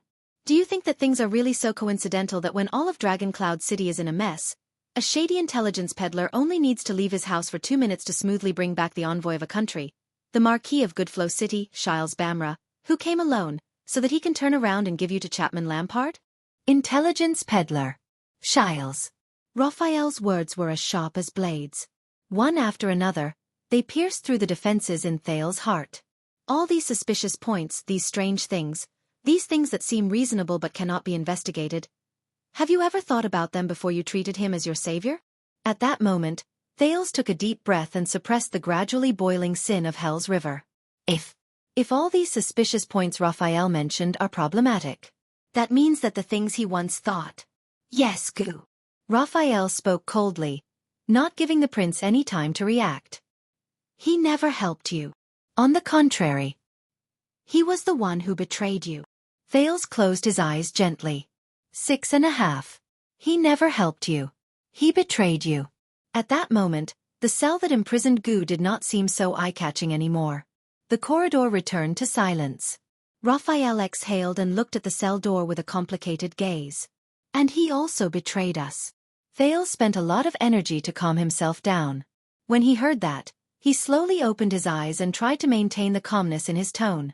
He and the kingdom's secret intelligence department worked together? Raphael nodded. Once, yes. The Baron Boneman stared at Gu's cell door and snorted in disdain. Obviously, whether it's Extet, Constellation, Camus Union, or even Shadow Shield and the Tower of Eradication, this self-proclaimed neutral intelligence peddler is used to working together with everyone. He receives money from many parties and goes around patting his chest. He is smooth and slick in changing hands. Then, he reaps the benefits while his clients kill each other. The only difference is that this time, he messed up. Thale's cheeks stiffened. What did he do? Raphael was silent for a few seconds. As you mentioned, Karen Booker was one of the few wise intelligence officers in the Kingdom's Secret Intelligence Department. His death was a loss we could not afford to bear. And when we abandoned the headquarters in Dragon Cloud City 6 years later, we were more or less affected by this. We had no other choice. Thales exhaled, trying hard to expel the gloom and frustration from his heart. What happened? Raphael shook his head and glanced at Gu's cell. This is also what we want to figure out. From his mouth, Thales stood quietly on the spot. His emotions were complicated. Raphael, on the other hand, sighed and regained his relaxed and indifferent attitude. Just like this, Your Highness. Even in the face of the seemingly conclusive past, there are still too many unknown and terrifying details hidden in the dark. So when you turned the tide in Heroic Spirit Palace 6 years ago, Your Highness, you were in high spirits. Raphael sighed with emotion. Don't forget that on that day, outside Heroic Spirit Palace, the members of the Kingdom's Secret Intelligence Department were also fighting against the enemies in the shadows in the invisible battlefield, even if it was just for a page of paper, a paragraph of text, or a signal to give you and the kingdom a chance to win. Booker was one of them. Thale's gaze shifted. The prince's ass. This name is funny, isn't it? Raphael turned around and faced the dark corridor that seemed to have no end. His eyes shone with a faint light. However, all of them were survivors of the Dragon's Blood project that changed the world 6 years ago. After the Kingdom's Secret Intelligence Department fought against King Nuven, the Secret Room, the White Blade Guards, Chapman Lampard, Shadow Shield, Camus Union, and other enemies, they fought against each other to the death. They were the only survivors among the corpses and sacrifices on the ground. Thales raised his head in surprise. And we don't tell you certain information, not because we don't trust you, but because you can't discard your burdens like us, forget yourself, and wholeheartedly devote yourself to the dark and dirty mission to complete the goal. Raphael narrowed his eyes and gestured at Gu's cell. Even if you think, you owe your target your life. In this case, if you insist on knowing only a little, you will only stray further and further, lose the ability to distinguish the truth, and be led by the nose by others. Discard your burdens and forget yourself. Thales frowned slightly. You are not us, Thales. You should live under the sun and the blue sky. Raphael sighed. It was rare that he did not use honorifics, but called the Duke by his name. Let us face the boundless hell. At that moment, his dark red eyes were incomparably sincere. But what Thales remembered was the different faces Raphael showed to the wine merchant Agori, the blacksmith Gibbon, the nobles of Blade Edge Hill, and Belisha in the interrogation room. There was a long silence in the corridor. Until the prince spoke again. His voice was hoarse. "Then how do I know that the people who lead me by the nose are not you?" Raphael froze for a moment. "When you truly sit on that seat, Your Highness." Raphael's smile faded. "When you truly can decide everything in the world with a word, when you can decide everything in the world with a finger, when you have full control over the goals, missions, operations, budgets, development, and future of the kingdom's secret intelligence department, you will know." Thales listened to this seemingly familiar sentence expressionlessly. But unlike in the past, this time, he did not refute it. In a gloomy mood, Thales followed Raphael out of the maze-like underground corridor, passed through many checkpoints, and left the main residence of the Secret Intelligence Department's manor through the main gate, returning to the place where they first got off the carriage. But Raphael frowned. "You called for someone to pick you up?" Thales, who was in a daze, snapped out of it. "What?" But the prince was also stunned. There were two carriages parked in front of them. One was the carriage they used to come from Renaissance Palace, but the other— "Your Highness!" As a familiar shout rose, a short and strong man dressed in the uniform of the royal guards jumped down from the driver's seat of the carriage. It was Commodore, the protector who had once sparred with Thales in Mindy's Hall. "Your Highness Thales, you are indeed here." Commodore was drenched in sweat, but when he saw Thales, he still perked up and bowed to greet him. "I am here on orders from Officer Mallows to serve you." Thales was a little puzzled, but Raphael and the coachman from the Secret Intelligence Department in the other carriage stared coldly at Commodore, who appeared before them. Their expressions were hostile. "It's fine," Thales said when he saw this. "He is one of my men, a member of the Star Lake Guards." Raphael snorted softly. "Are you sure?" Thales pursed his lips and walked forward. "Commodore." The prince sorted out his terrible mood. "Shouldn't you be in Mindy's Hall? Why are you here?" Commodore moved his wary gaze away from Raphael. "Officer Mallows gave me an order before I entered the palace, Your Highness. He asked me to keep an eye on one thing. If there is an accident, I am to slip out of Mindy's Hall, gather my men, and come here to receive you." "To avoid inconvenience to you." "Mallows." "Inconvenience." Thales seemed to have realized something. He turned around and cast a glance at Raphael behind him. The Baron Bone Man was silent for a second. In the end, he tactfully retreated. Thales turned his head around and asked for the main point. "You said, an accident?" "Not long after you and the officer entered the palace, Your Highness." Commodore hesitated a little, but he still told Thales the truth. "The people from the Flag-Bearer Division came." "Flag-Bearer Division? Is it one of the 6 divisions led by Vice Guard Captain Vogel Talon at the banquet? What are they doing here?" Thales was slightly puzzled. "What do you mean?" Commodore carefully observed Thales' reaction. "You know, the person leading the team is the second flag-bearer Gaitan." They did not allow any explanation and immediately sealed off Mindy's Hall. They detained everyone and said that they want to conduct a full investigation. Thales was shocked. "What? Sealed off Mindy's Hall? Why?" Commodore forced a smile. "Gaitan said that it was because of the accident at the banquet yesterday." Thales exhaled stiffly and painfully. "As expected. This again." "They said that our dereliction of duty meant that there was a loophole in the security, or even a mole. This might endanger the prince's safety, so they needed to conduct a thorough investigation and audit from top to bottom." Commodore sighed. He was a little dispirited. The investigation by the Flag-Bearer Division was very. Jonvold was interrogated for 2 hours before he came out. He did not look too good. And Morgan was practically tied up before he went in. Korsta was even suspected to be a foreign spy. Stone told us to obey and not resist, but Ness almost fought with them. Penal Officer Patterson wanted to use his status to plead for mercy, but Gaitan was famous for being shrewd and ruthless in his work. He did not give face to anyone. Thales' eyebrows furrowed even tighter. In any case, it was a huge operation.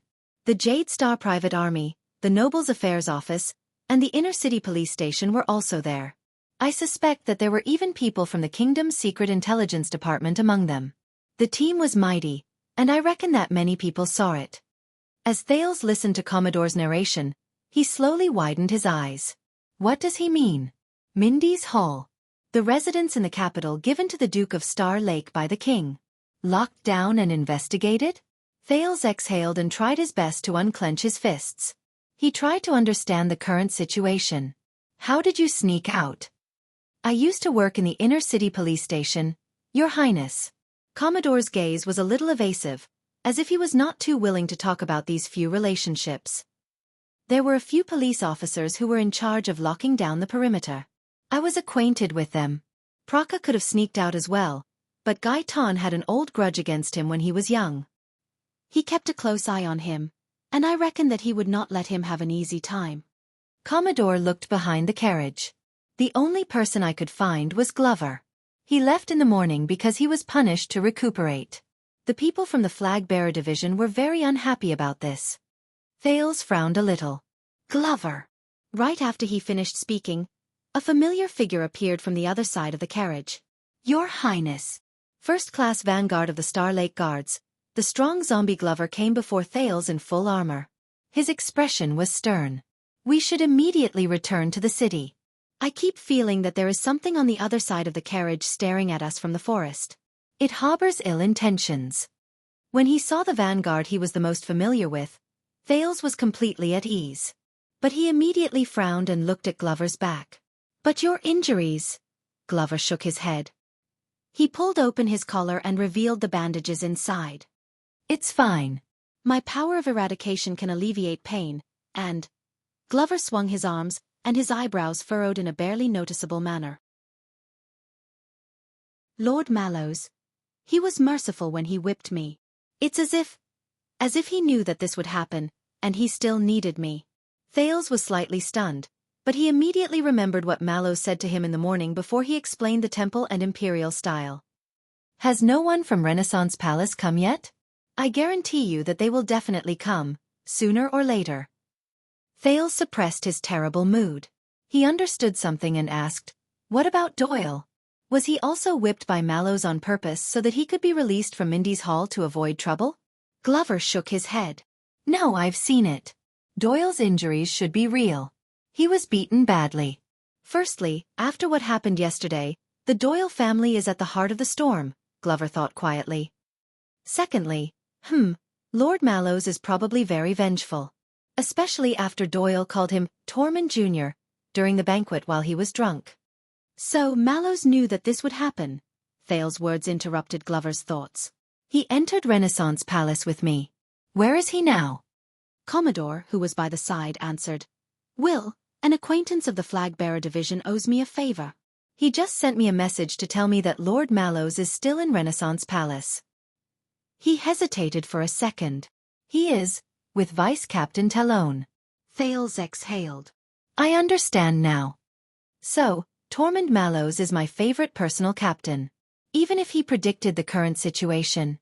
At this moment, he could not even protect himself. The flag-bearer division. The prince sighed. Vogel Talon. How courageous. Commodore and Glover looked at each other. Thales turned around and called out to Raphael, who was a distance away.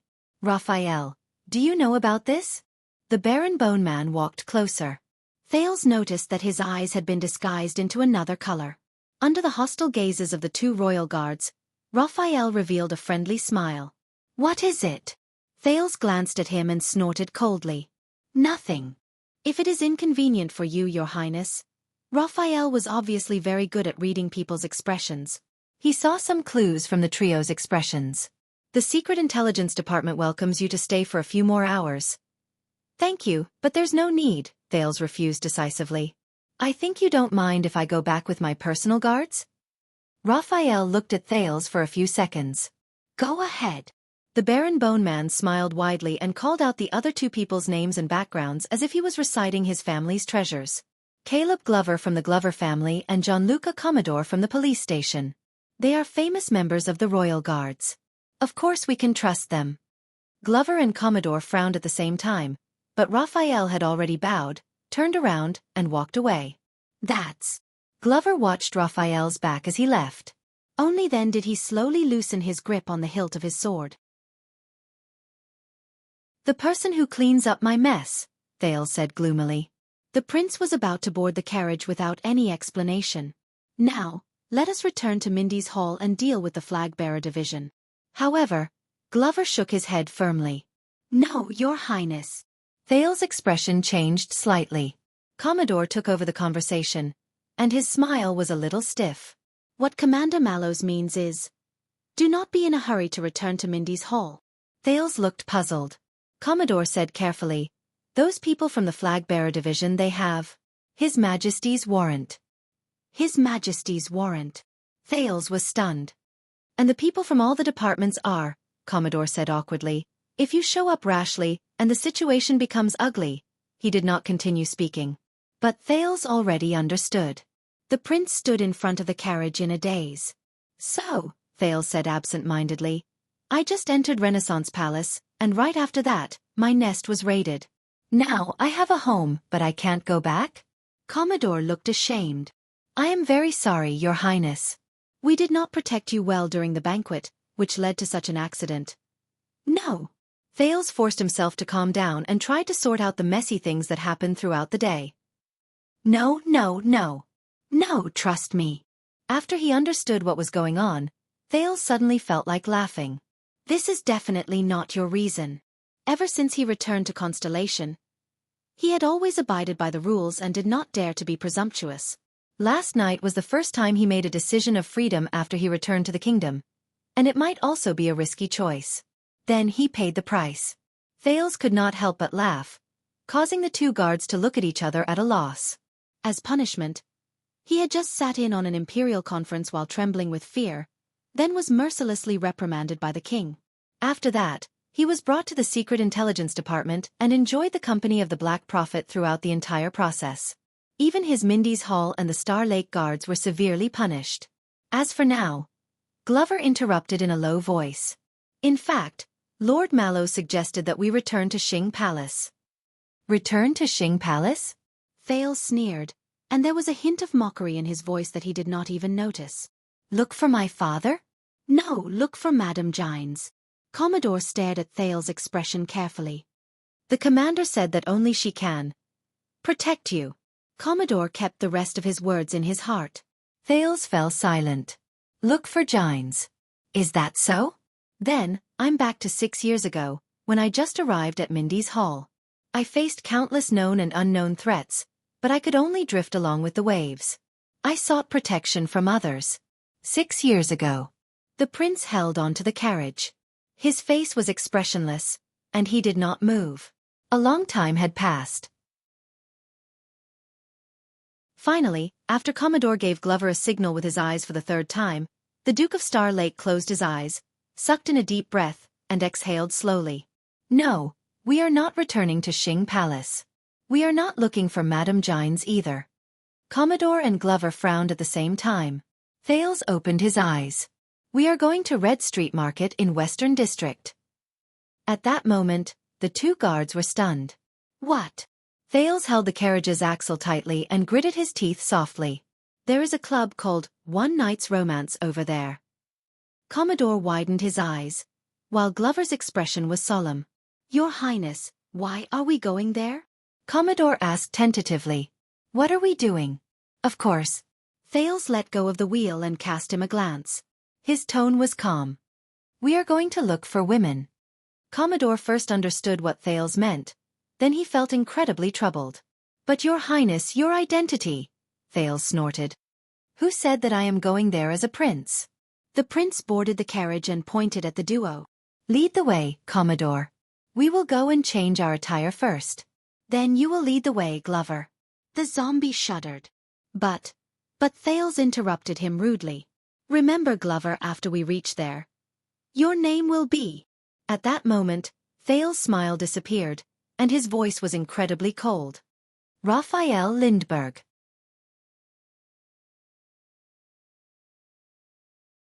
Chapter 594. In the western district of Eternal Star City, a carriage that was simple and inconspicuous but had cost a fortune to build drove through the stone road. It turned into the next intersection on the bustling street. This is Linha Street. Red Street Market is just down the road. Look, it's right there. Commodore's voice came from the driver's seat through the small window in front of the carriage. However, Thales was not affected in the slightest. Your Highness. Little rascal, Imperial Conference, Secret Intelligence Department, Anchor, Goo. In the bumpy carriage, the prince, who could not return to his home, pondered gloomily. He was not in the mood to admire the view of eternal Star City streets outside the window. Whether it was Renaissance Palace or the Secret Intelligence Department, whether it was the King or the Black Prophet, depression and unhappiness were his main themes today.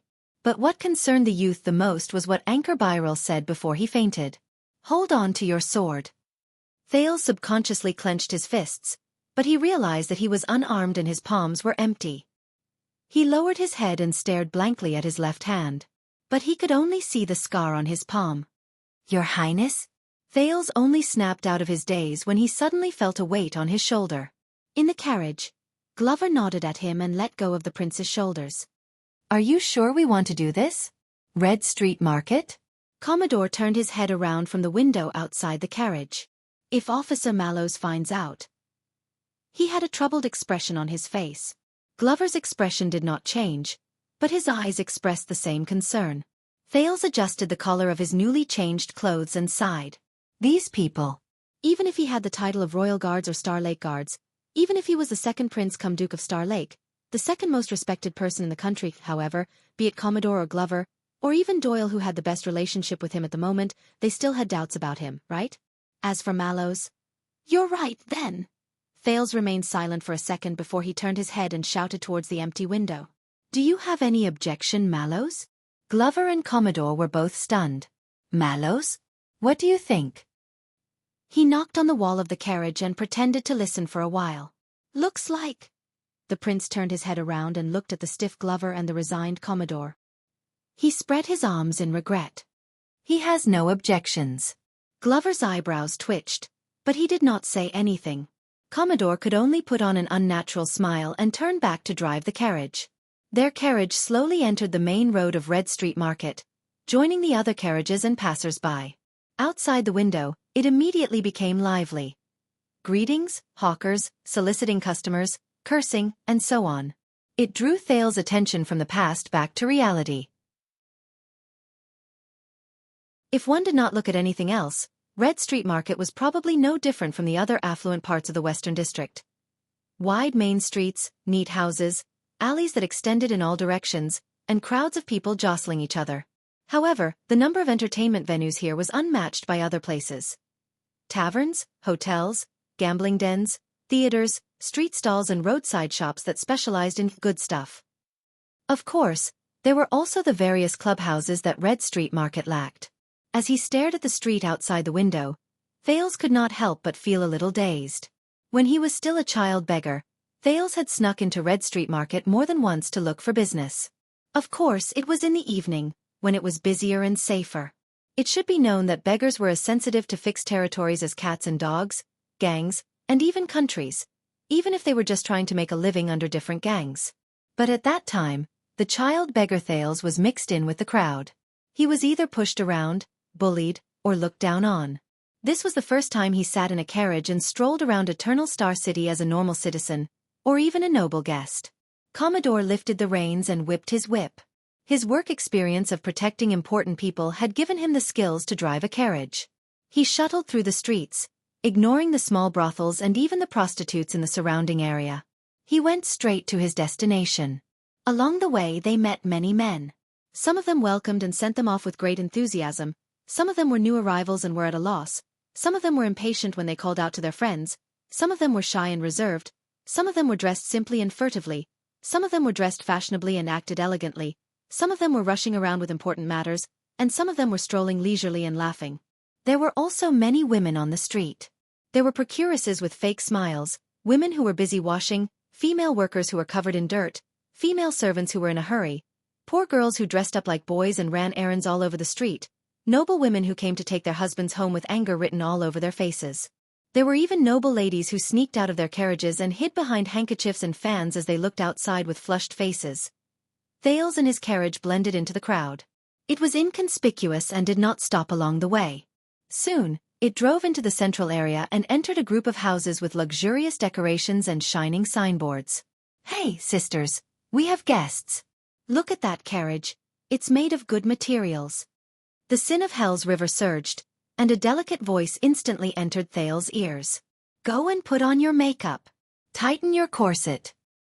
Oh my God, what kind of perfume is this? Go and wash up. Damn it, who took away my sexy lingerie? That's a secret handmade design by Zavok Taylor. Be more heroic. Delicate beauties are no longer in fashion nowadays. Everyone likes tough ones. In an instant, the three people in the carriage were like bees who had strayed into a bush of flowers. They bumped into the most eye-catching scenery in the entire Red Street Market. All kinds of beauties. Thale subconsciously gulped. This carriage, it must be some young master who sneaked out. It's too early, it's not even evening yet. Looks like he's in a hurry, he. They were all over the houses on both sides of the main road, under the porches, on the balconies, in the alleys, behind the windows, hiding in every corner that one could not notice but that was clearly there. Most of them were in the prime of their lives, and they were beautiful and alluring. He must not want others to know that he came at this hour. Let me guess, he's someone who likes to swallow swords. Then let's wake Tony up? No, he served 3 men last night. His front and back are hurting. He can't even walk. Let him sleep for a while. Then I'll tighten the bandages and change into men's clothes? Bah, men's clothes are easy. But do you have a lower part? How do you know I don't have one? Maybe it'll be bigger than his. Then, let me try first. Hey. Oh, you're really coming. Let go. I'll scratch you to death, you little b***tch. Ha. Fake, we'll never become men. So what? I'm pretty good like this. Besides, the men here aren't as big as us. Is that so? Let me see. Maybe I rubbed them until they were big? Hey, you're still. It took me a lot of effort to tighten the strap of my underwear. Thales blushed as he listened, trying his best to keep a straight face. Some of them were elegant and noble, some had seductive bodies and sexy temperaments, some were seductive and captivating, some looked pitiful and delicate, some were charming and enchanting, some were dignified and elegant, and some were as cold as ice. Some of them revealed their true faces in a flash, earning the guests' attention and cries of surprise. Some laughed and covered their faces as they shrank back, evoking sighs of anticipation and disappointment. Some wantonly hooked their fingers lightly, stirring up the fervor and madness of the men. Maybe it's that lover of yours? The one who gave you the family emblem and said he's coming to marry you? You're so annoying. Just another heartless man who's greedy. Or a silly old man who's been blinded by love. They were like the beautiful elves in the forest in fairy tales, hiding here and there, appearing and disappearing. Sometimes they appeared, sometimes they were mysterious, sometimes they were passionate, sometimes they were cold, sometimes they were affectionate, sometimes they were indifferent, sometimes they were pure and holy, and sometimes they were flirtatious, making the hearts of the spectators itch. It made people want to give up everything, follow them, get to the root of the matter, see their true faces, enter the room and kiss them. Slap. Glover extended his hand out of the driver's seat and slapped Commodore, who had his head raised in a daze and forgot about his business. It also shocked Thales, who had his horizons broadened. Sorry, ahem. Commodore touched the back of his head, which was in pain, and said awkwardly, I've been here a few times. Of course. It's because of official business. I've been here a few times. This is just the beginning in the afternoon. It'll be even livelier at night. Second-class Protector Commodore, Glover said coldly. He moved in front of the carriage window while he was at it and blocked a beautiful young lady who was winking at Thales gently from the second floor. His Highness still has matters to attend to. Of course. Commodore apologized sheepishly. He turned his head to look at the few locals, who surrounded them once the carriage slowed down. No, we don't need a tour guide, we don't need introductions, and we don't need... Hey, don't tug on my reins. All right, take this money and stop bothering us. The Protector sent away the hospitable local escorts, in exasperation. Obviously, Commodore did not lie about this. He was indeed not good at this kind of situation. The carriage continued to move forward for a while, took a few turns, and passed by a group of hot-blooded young nobles who were commenting on different ladies and beauties. Look at them. They're so confident, frivolous, and comfortable. Thales said to himself in silence. I'm not like myself. I'm still young, but there's already a heavy burden on my shoulders, and I'm bound by it. I'm really lethargic. The teenager laughed bitterly in a self-deprecating manner. They drove out of the lively area. Commodore then stopped the carriage by the side and pointed at the other end of the street. Look, that's the One Night's Romance. It's located at the front of the core area of Red Street Market. It's in a good location. Thales craned his head out. What appeared in his line of sight was a luxurious and grand house with people coming and going. The brokers outside the house fawned over him, and they were extremely passionate. The madams on the stairs waved their handkerchiefs and smiled delightfully. There was no need to even mention the beauties at the windows and balconies. They could be said to be charming, and they were as beautiful as flowers. That's the clubhouse that Felicia opened? One Night's Romance? But for some reason, the teenager felt that it was strangely familiar, but also a little unfamiliar. It's a little new. Glover frowned as he observed the exterior of the One Night's Romance building. He voiced his puzzlement. It doesn't fit in with its surroundings. Commodore sent away a broker who wanted to come forward and introduce some business to him. When he heard this, his eyes lit up. Of course, it was rebuilt on the ruins of an old chess room. The former police officer was in high spirits. 6 years ago, on a certain night, 2 gangs fought for the right to protect Red Street Market. They fought until their eyes were bloodshot. Those sons of B**cheese even brought out eternal oil. The sound of the explosion even alerted the chief garrison officer of the capital. Thales' heart skipped a beat when he heard this. He stared at the newly built clubhouse and compared it to the roads around it. He slowly confirmed his memories. No. 6 years ago, it was not the explosion caused by eternal oil that caused this building to be rebuilt. He supported himself against the wall of the carriage and told himself in his heart. No. Commodore noticed that the prince had an unusual expression on his face. He hesitantly opened his mouth to speak. He spoke hesitantly. Before we get down from the carriage, may I ask why we are here, Your Highness? We can't really be here to look for a woman, right? Glover sized up the situation around him warily, but his ears subconsciously turned towards Thales. It was obvious that he wanted to know the answer as well. Of course not. Thales smiled mysteriously. I just need to confirm something. Something that is not necessary to spread. Even if it is to Mallows. Do you understand? The prince stared at Glover in the carriage and Commodore in the driver's seat seriously. Perhaps it was because of their statuses, or perhaps it was because of their aggressive gazes, but both of them looked at each other and nodded in the end. All right, you are the master. I have no right to comment.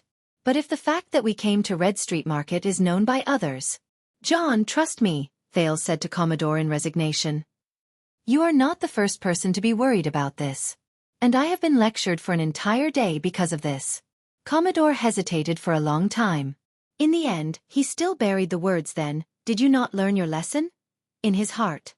He jumped down from the driver's seat and opened the door for Thales. He then focused on the rather promising task of accompanying the prince to run away from home and seek pleasure. No. Glover extended his hand in time and pressed down on Thales, who was about to get down from the carriage. We cannot go there directly. It is too obvious, regardless of whether it is His Highness' age or our temperament. The zombie stared at the crowd coming and going on the street warily. We will be recognized. Commodore quirked his eyebrows and put away his expression that said, I am the protector here. Oh, they have already recognized us. Thales was puzzled. Glover looked at him. The former police officer pointed at the street with a habitual expression. I am not talking about His Highness' status. But this is Red Street Market. All the people on the street, regardless of whether they are child beggars on the street, doormen of clubhouses, coachmen, or helpers in pastry shops, have been living in Red Street Market for a long time. Their eyes are sharp, and they have long recognized that this is a carriage from a wealthy family. Glover's expression was solemn as he thought quietly. But Commodore changed the topic, and he became relaxed. But you do not have to worry too much. Many nobles and children of officials will come here to seek pleasure. Of course, it will be livelier at night. In fact, I am willing to bet that Protector Doyle is definitely more familiar with this place. Thales exhaled. If only Doyle was not whipped. Commodore tried his best to dispel the duo's worries, but Glover still looked wary. He did not let down his guard at all. It was as if after he entered Red Street Market, he turned into a suspicious beast.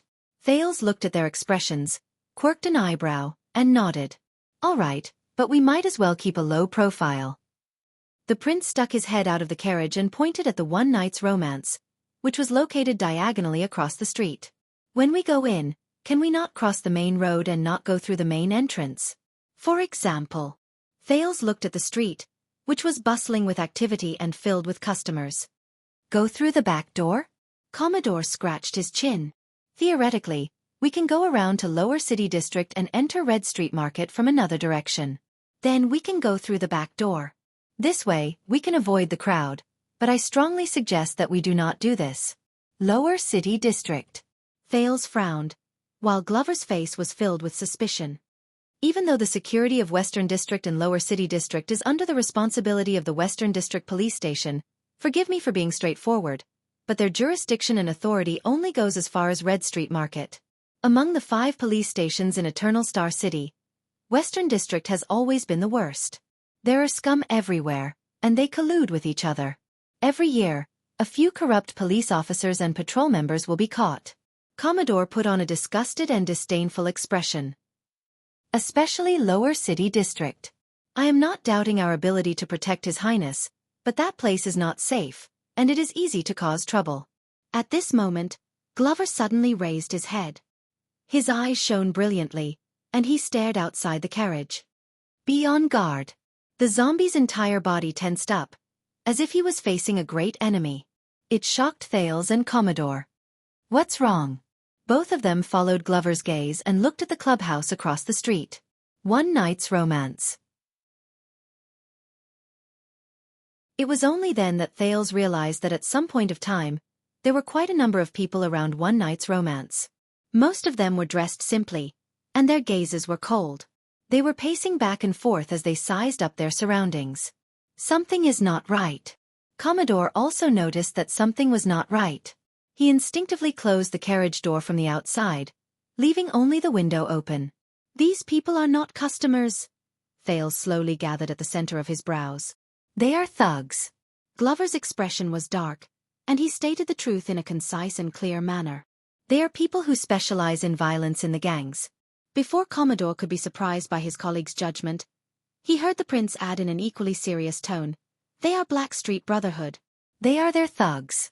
A thug stopped a customer who wanted to enter the clubhouse. While the customer protested in dissatisfaction, the thug searched the person's entire body violently while he interrogated him in detail. Something happened. Thales cautiously stared at the crowd outside the clubhouse, whom he was once very familiar with. The people inside and outside the carriage were silent for a while. Commodore gulped. Maybe they are here to watch over the business? Honestly, this is normal. Not just that, Thales' voice rose. Glover and Commodore turned to him at the same time. Thales' gaze moved to the surroundings of the clubhouse, and he became even more serious. They are not just thugs. Look at the surroundings. The helpers and apprentices in the various shops, the runners and child beggars on the streets, and even the hawkers and peddlers by the roadside. They are not in a normal state. Under Thales' reminder, Glover and Commodore did what they were supposed to do. They carefully observed the situation at the end of the street, and their expressions slowly changed. Commodore returned to the driver's seat and asked with uncertainty, "Are they frightened by the gangs?" "No." Thales shook his head, and he became even more certain of his thoughts. "Because they are also from the Brotherhood." Commodore turned his head around in puzzlement. "What?" Thales searched through his past experience on the streets and made a guess. Out of interest or habit, these people are actually the Brotherhood spies, and they are happy to pass information for them. Obviously, they have also been instructed and reminded to pay attention to the movements around them.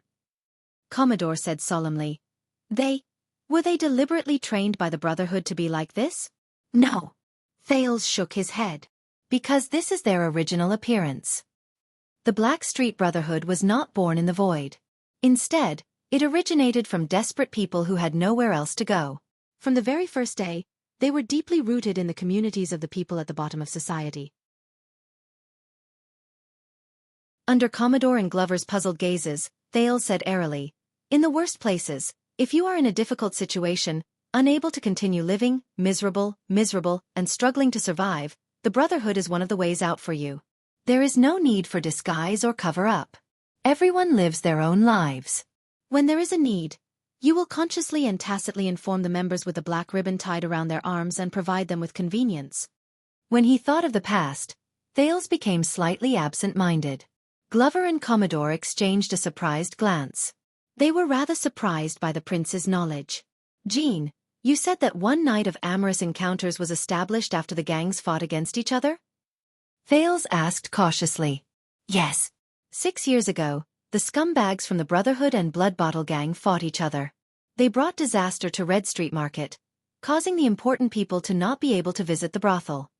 Commodore suppressed his questions and vigilantly observed the thugs who were gradually increasing in number. I heard that the Western City Police Station intervened and forced them to stop fighting. 6 years ago. Red Street Market. The Brotherhood and Blood Bottle Gang. Stop fighting. Thales' frown deepened. Your Highness, what should we do? Are we still going? Thales raised a finger and gestured for them to be quiet. Let's wait and see. While the two were puzzled, the teenager took a deep breath, closed his eyes, and summoned the Sin of Hell's River. He instantly activated Hell's senses, especially focusing on his ears and hearing. Soon, footsteps, collisions, friction, moans, coquettish laughter, curses, messy and disorderly noises came from the opposite corner of the street. At the same time, they assaulted Thales' senses. But after experiencing the journey in the desert, Thales, who had grown a lot, skillfully adjusted the range of the Sin of Hell's River. Like calming an untamed beast, he did not let his overly sensitive senses hinder him. At the same time, he filtered out useless noises. Only the most crucial conversations were left. Did Blood Bottle Gang do this? The voice of a thug from the Brotherhood traveled into his ears. There was indignation and eagerness in his voice. I don't know, but if Leorc finds out, I really want to see his expression. I heard that all the sleepless have been transferred here. Thales turned his head slightly and searched for other focal points. Very soon he found the truth. Who dares to kidnap people in our territory? Is it a cop? It's possible, but I heard that the big cop in Western City has an agreement with us. Boss Morris is back. I heard that he is very angry. He personally brought people to Fantasy Blade and Red Viper to ask for the person. No, Blood Bottle Gang refuses to admit it. The situation is very ugly. Damn it, are they going to fight again? How long has it been since the ceasefire? Thales slowly grasped the key information. It could also be done by foreigners who don't know the ropes. You know, bandits and whatnot. After the prince returned to the country, many foreigners came to the city, from the top to the bottom. Damn prince. Wouldn't it be fine if he just stayed in the north? All he brought back is trouble. Thales' mood became more solemn. At this moment, another voice entered his senses. They found her. Felicia, she's still alive. Thales' eyelids twitched. She came back on her own. It was a false alarm. My younger brother said that she did not look well. The moment she came back, she kept asking to see Lady Lance. No matter who did this, they do not want us to have an easy time. Kidnapping. Felicia. Thales opened his eyes. I think I know what is going on. They are pissed off. Under the strange gazes of his two subordinates, Thales looked at the signboard of Amorous Night and sighed in his heart. Then your highness we... Commodore asked tentatively. Thales looked at the team of thugs surrounding Amorous Night and shook his head in disappointment. No. Obviously, when the kingdom's secret intelligence department kidnapped Felicia from this place, they did not consider keeping a low profile at all. The Brotherhood has been poked. At least, they can forget about getting close today.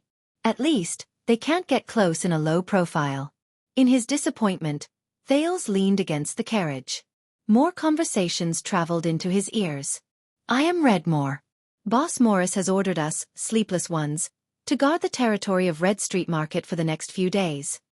Reduce the number of customers received by half. Strengthen the sentries. Pay attention and see if there is anyone following us these few days. Wait, how long has the carriage at the corner of the street been parked there? Let's go and take a look. Thales wanted to hear more, until he came to a realization with a jolt. They are talking about us. This is bad. When Glover saw quite a number of thugs walking towards them warily and suspiciously, his expression changed. He knocked on the driver's seat. Protector Commodore, I think they have noticed us. Get ready to run. Commodore was shocked. He looked at the thugs from the Brotherhood who were getting closer and calmly dug out his pockets. It's okay. I brought my previous police officer badge as long as— No, Glover interrupted him. His tone was firm and solemn. Those are the Brotherhood, not Blood Bottle Gang. They don't care, and it is not convenient for us to reveal our identities. Commodore frowned. The thugs were getting closer. Quite a number of people looked at Commodore, who was wearing a cloak and hiding himself in the driver's seat. Glover is right. We cannot be held back here. Let's go immediately. Thales made his final decision. We'll talk about it another day. At that moment, hey! At the other end of the street, among the thugs who were getting closer and closer, the leader called Redmore spoke to their carriage. Guests over there, aren't you coming over to play? Commodore and Thales' expressions changed slightly. Do you know that one-night stands are on sale today? As Redmore spoke, he made a gesture. The thugs around them quietly spread out and surrounded them. This is bad. Thales mumbled. In the next second, Glover resolutely opened the door on the other side and climbed out of the carriage.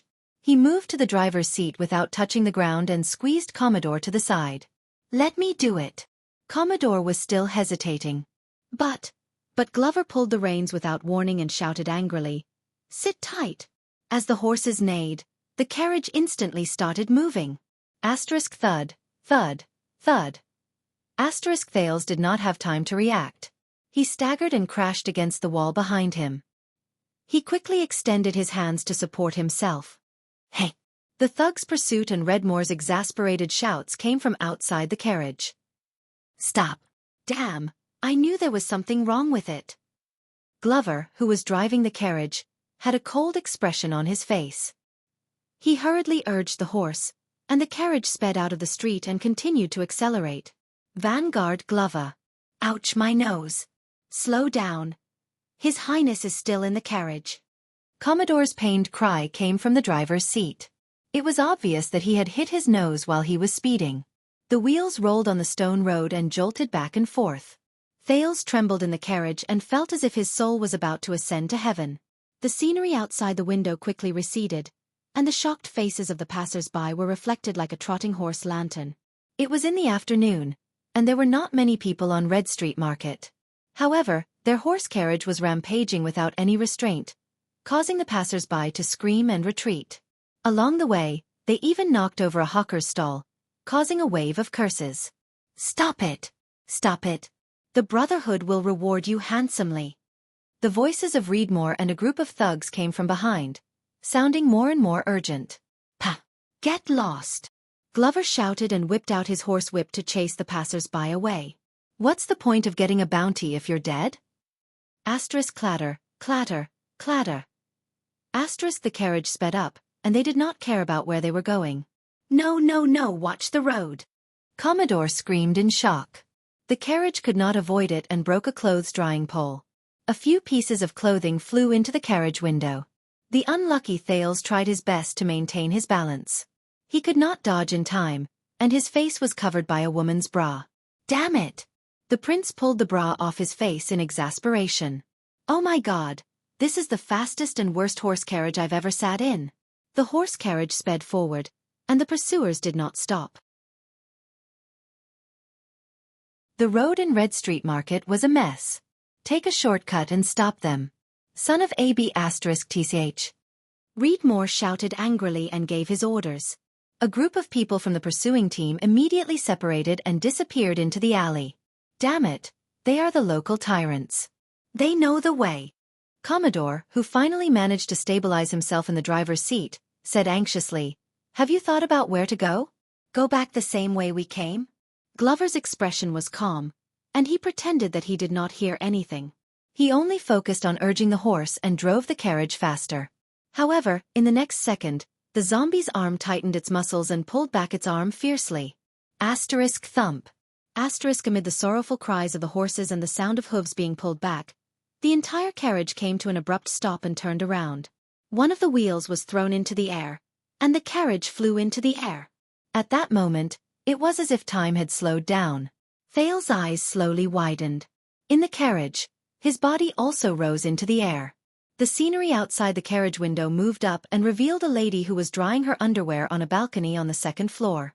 She also exchanged a glance with Thales in the carriage in surprise before she disappeared from his sight. "Damn it!" Outside the carriage, before Commodore's sorrowful cry could finish, it was drowned out by the howling wind. In such a dangerous position, the carriage, which had half of its wheels empty, went along with the powerful inertia and crashed into an alley. Commodore was not the only one who was unlucky. Bang. Thales spun 180 degrees in the air before he crashed into the carriage at the back. Giddy up! Glover shouted angrily again. Rumble. The half of the wheels in the air landed on the ground again. It trembled and sped up again. Damn it! The carriage stabilized again. The prince crawled up from the sofa in the carriage in agony and cursed in his heart. Forget that this is not a carriage to the clubhouse. But he still wants to speed up to make the turn? Those who don't know might think that you're going to catch a thief. No, catch a prawn. Before Thales' soul could land, he discovered to his horror that the walls outside the window were getting closer and closer. Thud. Thud. Thud. In the extreme tremors, the prince activated the sin of Hell's river and held onto the wall of the carriage tightly. He moved closer to the small window behind the driver's seat. "Where are we going?" Thales' words were strangled in his throat. Through Glover's shoulder, he saw in despair. In front of the carriage, there was only an alley that was getting narrower, dimmer, and darker. It seemed like there was no way out. It was a dead end. Over there. Follow closely. Even though he could not see them, the shouts of his pursuers became more urgent, as if they were right beside him. As he stared at the alley that was as narrow as a grain of rice, Thales felt a chill in his heart. They can't get through. The horses whined helplessly. The walls on both sides were getting closer and closer. Thales gulped. Should I ask Glover to stop the carriage? The Brotherhood is not easy to deal with. But if I reveal my identity, they might not dare to do anything. The news of the Duke of Star Lake wreaking havoc in Red Street Market with a carriage full of underwear might spread throughout the kingdom. When he recalled the king's expression and the Black Prophet's smile, Thales felt a headache coming on. But reality always exceeded his expectations. Hold on tight. Glover did not intend to slow down at all. Instead, he whipped the horse even more fiercely and violently, forcing it to increase its speed and charge forward into the dim and narrow alley. Seeing that the carriage was about to be destroyed, Thales was shocked. He was about to shout for them to stop. "No, zombie, it's too narrow, we can't get through." Commodore's panicked voice rose again. He even blurted out Glover's nickname. "Trust me." But Glover pressed his companion down and shouted angrily, "I know the dimensions of this place. We can get in." In the next second, the carriage charged into the narrow alley without stopping. The tarpaulin above them blocked the sunlight, and the surroundings were instantly dark. "Trust me." Glover's voice was a little distorted. The windows on both sides dimmed at the same time. Swoosh. A terrifying grinding sound rose beside his ears. Thales tried his best to sit in the middle. He closed his eyes and stretched his legs to block the carriage. He swore. If he survived, he would definitely give an order. For the rest of his life, Glover could forget about touching the carriage's reins again. However, thump, thump, thump. After a series of uneasy bumps, the prince realized to his surprise that the carriage gradually steadied. In the next second, his eyes lit up. Sunlight appeared outside the window again. The horse panted and pulled the carriage out of the alley in pain. It then drove into the main road. It gave a plaintive cry to its surly master. But it could only receive another merciless whipping. "All right, we are safe." Glover's tone became steady. Commodore, who was beside him, was still panting. As he stared at the street outside the window that became clearer, Thales exhaled. He had just calmed down from the shock. The carriage began to slow down. But behind them, the sound of footsteps that were chasing after them approached them rapidly. But they disappeared in an instant. "Damn it!" Redmore cursed, but he was soon gone with the wind. The sound of pursuit became softer and further away. Commodore held onto the carriage and looked behind him in puzzlement. Why are they not chasing us anymore? This is Blood Bottle Gang's jurisdiction. Glover did not even turn his head. He only held the reins calmly. As you said, the Brotherhood has an agreement with them to divide Red Street Market. No one dares to cross the boundary easily. The carriage regained its normal speed and traveled steadily for a while. The passers-by no longer looked at them in surprise and bewilderment. A few minutes later, they were finally certain that they had broken away from the pursuit. Glover sized up the rear warily for the last time before he returned the reins to Commodore. With different emotions, the three of them exhaled at the same time. But Vanguard Glover. Once he regained his ability to think normally, Commodore was the first to ask a question. I remember D.D. saying that every time he brought people to Red Street Market to play, you always refused. The former police officer drove the carriage carefully. At the same time, he looked at Glover in puzzlement. But how do you know this place so well? You even travel through the alleys with ease? Just like going home. Commodore suppressed this sentence in his heart. Thales did not say anything, but he also moved closer to the small window and looked at Glover. Glover's expression did not change. But the teenager keenly noticed that the zombie's arm was slowly tightening around him with his hell senses. Because Glover stared at the street expressionlessly, and his words came to a halt. A few seconds later, the zombie closed his eyes and exhaled, as if he had given up on something. Because I grew up here.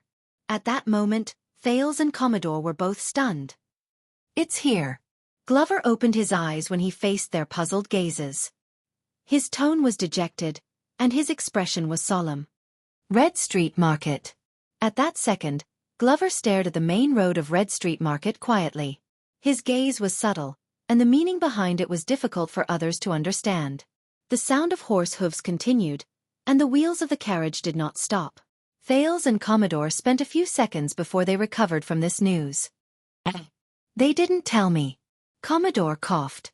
He felt a little awkward. Because no one knows. When I joined the guards, my file was partially sealed. Glover's voice was hoarse and dull, like a bad student who flipped open a book on a subject he was the least skilled in. In Mindy's hall, the only one who knows about this is Lord Mallows. Thales stared at his back quietly in the carriage.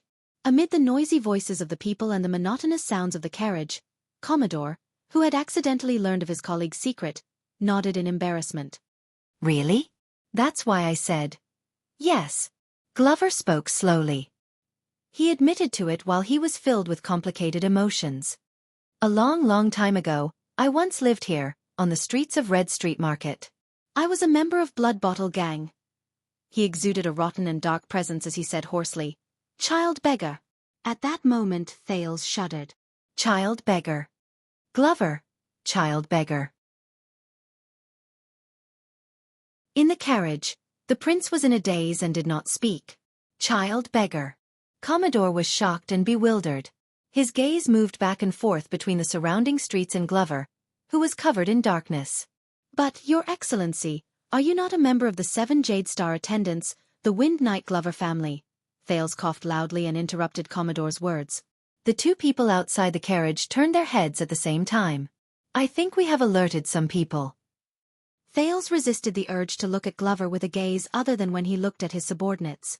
Instead, he tried hard to maintain his normal tone and said seriously, We have to hide for a while. The three of them were silent for a while. Of course. Commodore understood what he meant. He averted his gaze and no longer stared at his colleague with a strange gaze. The zombie cast Thales a glance. In the end, he nodded slightly and looked at the road ahead. Follow me. First-class Vanguard Caleb Glover, who was born with a noble background, sneered softly. There was a mocking tone in his words that he thought only he understood. I know the way.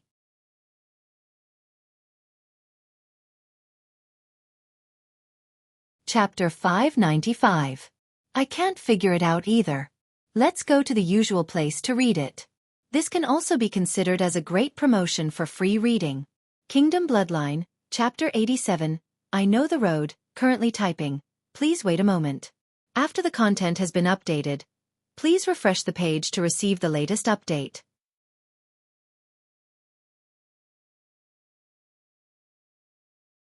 Chapter 596. In a deserted alley, Thales stepped down from the carriage while wearing a cloak. He was sandwiched between Commodore and Glover, who were dressed similarly. The way the two of them looked around vigilantly made them look like guilty patrons who were cheating on their wives. Glover led the way. They passed through two doorways skillfully, and after making several turns in different alleys and windows, while deftly avoiding the clothes hangers that extended overhead, including the spilled dirty water, they arrived at the back door of a mysterious house. The path was uneven and filthy. Along the way, he even met a few child beggars with wary gazes. It made Thales absent-minded, and he felt like he was dreaming of his childhood. I feel a little dizzy. We just came here to lie low for a while. Commodore rubbed his forehead, which was accidentally hit by a window. He sized up the wooden door in front of him. But where exactly is this place? Don't tell me it's some unruly illegal inn. Obviously, this former police officer who was used to serving the nobles in the inner city was not used to this kind of place. Thales could not help but laugh. The standard of legal and illegal did not really apply here. In fact, almost all the legal shops in Red Street Market, which had been operating for many years, had more or less illegal methods, and most of the illegal businesses had legal cover. It's an old shop. We just came in through the back door. Glover pulled his hood tight and shook his head at them. Then he pulled open the old shabby and stingy back door. He skillfully lifted the crimson curtain and led them into the dimly lit room. Thales and Commodore followed them into the house, and they immediately realized that it did not fit in with the alley outside. The lights here were warm, and the air was filled with a fresh fragrance that made people feel relaxed. The porch of the gatehouse was covered with silk curtains and tulle. The design and arrangement were unique, and the decorative paintings and tapestries were quite artistic. It's just the atmosphere. Thales vaguely heard the laughter of a man and a woman in one of the rooms through Hell's senses. It's a little weird. Glover hid his face under the cloak. He ignored a young girl who was scantily dressed and carrying a wine set as she walked past them. He led them up the creaking wooden stairs and into a corridor filled with rooms on the second floor. Oh, I feel like I have been here before. Commodore scratched his head. A crisp bell rang above their heads, and the three of them looked up at the same time. It was a tall, slender, and beautiful girl wearing a thin veil. Her long hair draped over her shoulders, and her eyebrows were picturesque. She sat contentedly on the stairwell of the third floor, shaking her pair of fair and bare feet as she smiled at them. The young girl skipped down the steps in a lively manner, the bells on her ankles tinkling delightfully. Welcome to Laurel Club. But as soon as she spoke, the expressions of the three of them changed. Thales could immediately tell from the person's neutral tone that it was not a young girl. Instead, it was a fair-skinned, delicate-looking young man who was so handsome that it was hard to distinguish his gender. In fact, his clothes were thin, and his neck and thighs were wrapped in thin gauze. His movements were gentle and delicate, which made people want to love him. The expressions of the three immediately became strange. Ah, since you're able to come in from here, I can tell that you're esteemed guests with extraordinary backgrounds. The teenager smiled in a friendly manner. He was a little bashful and shy. Your humble servant Qianqian is at your service. The young man casually flipped his hair, exuding a wonderful charm. Glover looked around for a while before he frowned. Where's Aunt Ellie? The pretty teenager named Qianqian blinked playfully and circled around the three of them. She swayed her hips, and her figure was alluring. Unfortunately, she passed away a few weeks ago. Don't worry, it's definitely not syphilis.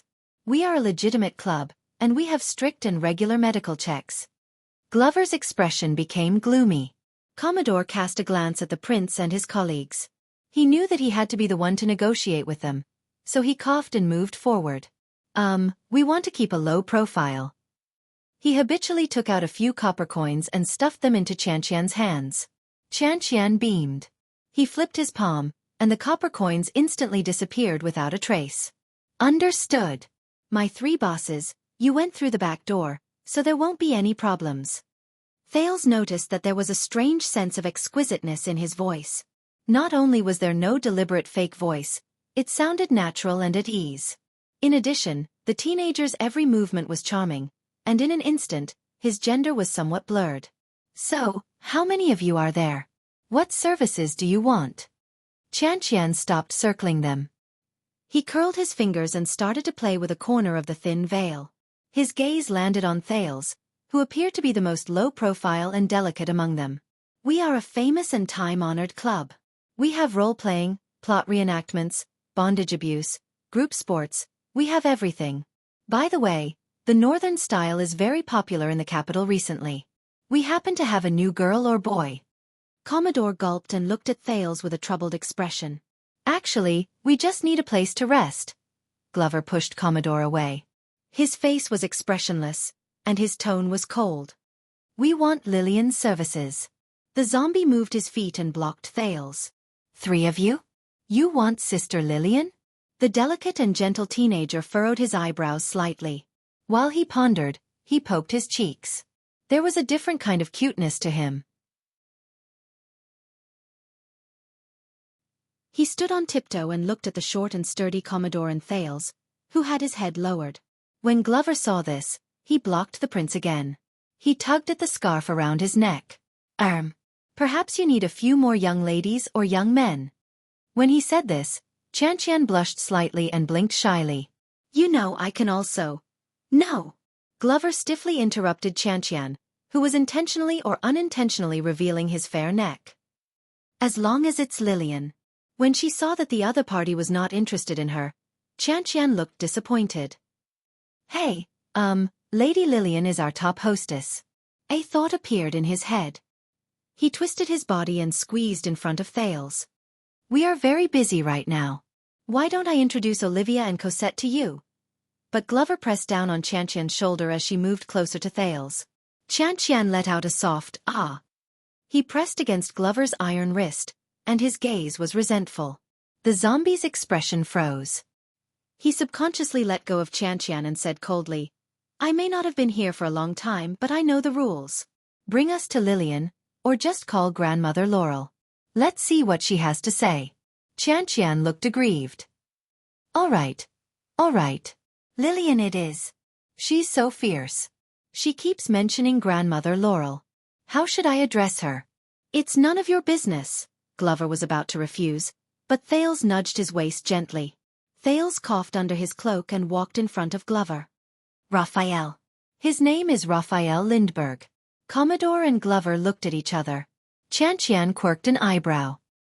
He looked at Thales, who only revealed the lower half of his face. He suddenly moved closer to Thales and smiled mischievously. What about you? Who is this young man? Qianqian's fragrance wafted into his nose. Thales was shocked and took a step back. Wuxia. My name is Wuxia. Qianqian's gaze wandered about. She repeated the name a few times softly with a contemplative expression. You just talk to me. Glover cut in between them stiffly. My brother is still young. Stay away from him. He stared warily at the beautiful teenager who welcomed the guests. Qianqian puffed up her cheeks and stared at the big man who blocked Thales' way. It's okay, Raphael. Thales smiled gently and gestured for the unsociable zombie to step back. Relax. Be friendly. The prince flashed a friendly smile at Qianqian. Don't mind him. That's how my brother is. When he saw Thales' actions, the beautiful teenager beamed with joy again. It's okay, Wuxia. Qianqian smiled happily at Thales. I'm doing this for your sake. When Glover was not paying attention, the teenager, whose gender was indistinguishable, made a playful bow sound at Thales with his lips. He then turned around and left while the clear bell rang. You want to see Big Sister Lillian, right? All right, come with me. Thales used his gaze to signal at the two people, who looked rather uneasy, and followed after her. The 3 of them followed Qianqian. They moved through the curtains and entered the corridor with an ambiguous atmosphere. Damn it! Thales stared at Qianqian's graceful figure in front of him. He heard Commodore mumble behind him. This boy is prettier than a girl. That's not a boy, Glover replied softly. He was still wary. He's a eunuch. Commodore was shocked. What? Glover held Commodore tightly and whispered, They go through strict selection and training. They are castrated when they are very young. Their male organs are removed to prevent them from having Adam's apple, vigorous hair, developed muscles, broad bones, and other masculine features. They enter the palace and serve the nobles. Thales was equally shocked. He stared at Qianqian's slender and delicate back and frowned. Commodore's shock had yet to fade. I know that there were eunuchs in ancient times, but I thought that this kind of people had already gone extinct. They have indeed gone extinct here. They have been out of fashion since the age of the Empire. Glover's tone was still stiff. The ones you see now are basically transported by sea from the Eastern Peninsula or the outer islands in the west. Commodore's curiosity did not diminish. He continued to ask in a whisper. Eunuchs. Thales lowered his head and pondered. At this moment, a pleasant fragrance entered his nose. How old are you? Thales was shocked. It was only then that he realized that Qianqian had already come to his side without him noticing. She was pressing against his arm. What? Qianqian covered her mouth and laughed. She touched Thales' shoulder. I've seen irresponsible older brothers bringing their younger brothers to have a taste. Thales twitched his eyebrows awkwardly. But at this age, your older sisters will not take you seriously. They will either laugh at you and tease you, or they will drain you dry, whether it be your wallet or your body. Qianqian hugged Thales' arm and leaned her head against his shoulder, whether intentionally or not. Why don't I bring you out for a drink and a walk? When your older brothers are done with their business, you can go back with them. As he felt the softness of her body and the fresh fragrance, Thales' body stiffened. He resisted the urge to shake her off. I can't. Let me tell you a secret. Qianqian gently lifted the hood beside Thales' ear. Her hot breath tickled his ear. Actually, things between a man and a woman are not fun at all. What? Thales turned his head stiffly. Qianqian blinked and smiled brightly. Really? Her voice was sweet and gentle. When men come to Red Street Market, Qianqian glanced behind her in disdain and tightened her grip on Thales' arm. It's not because it's comfortable, and it's not because they want to do it.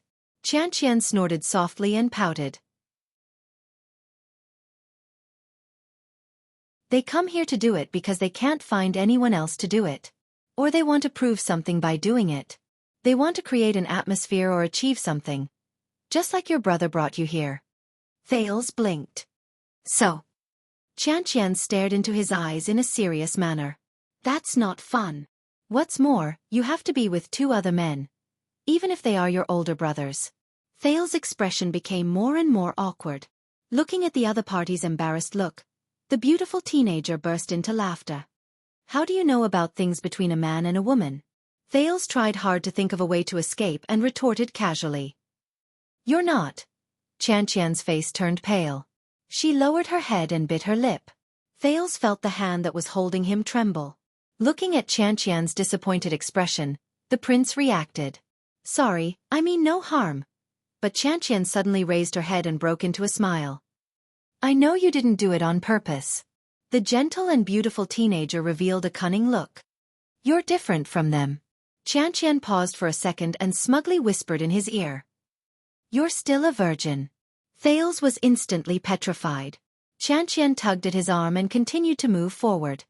But let me tell you, it's your first time doing it with a woman. That's nothing.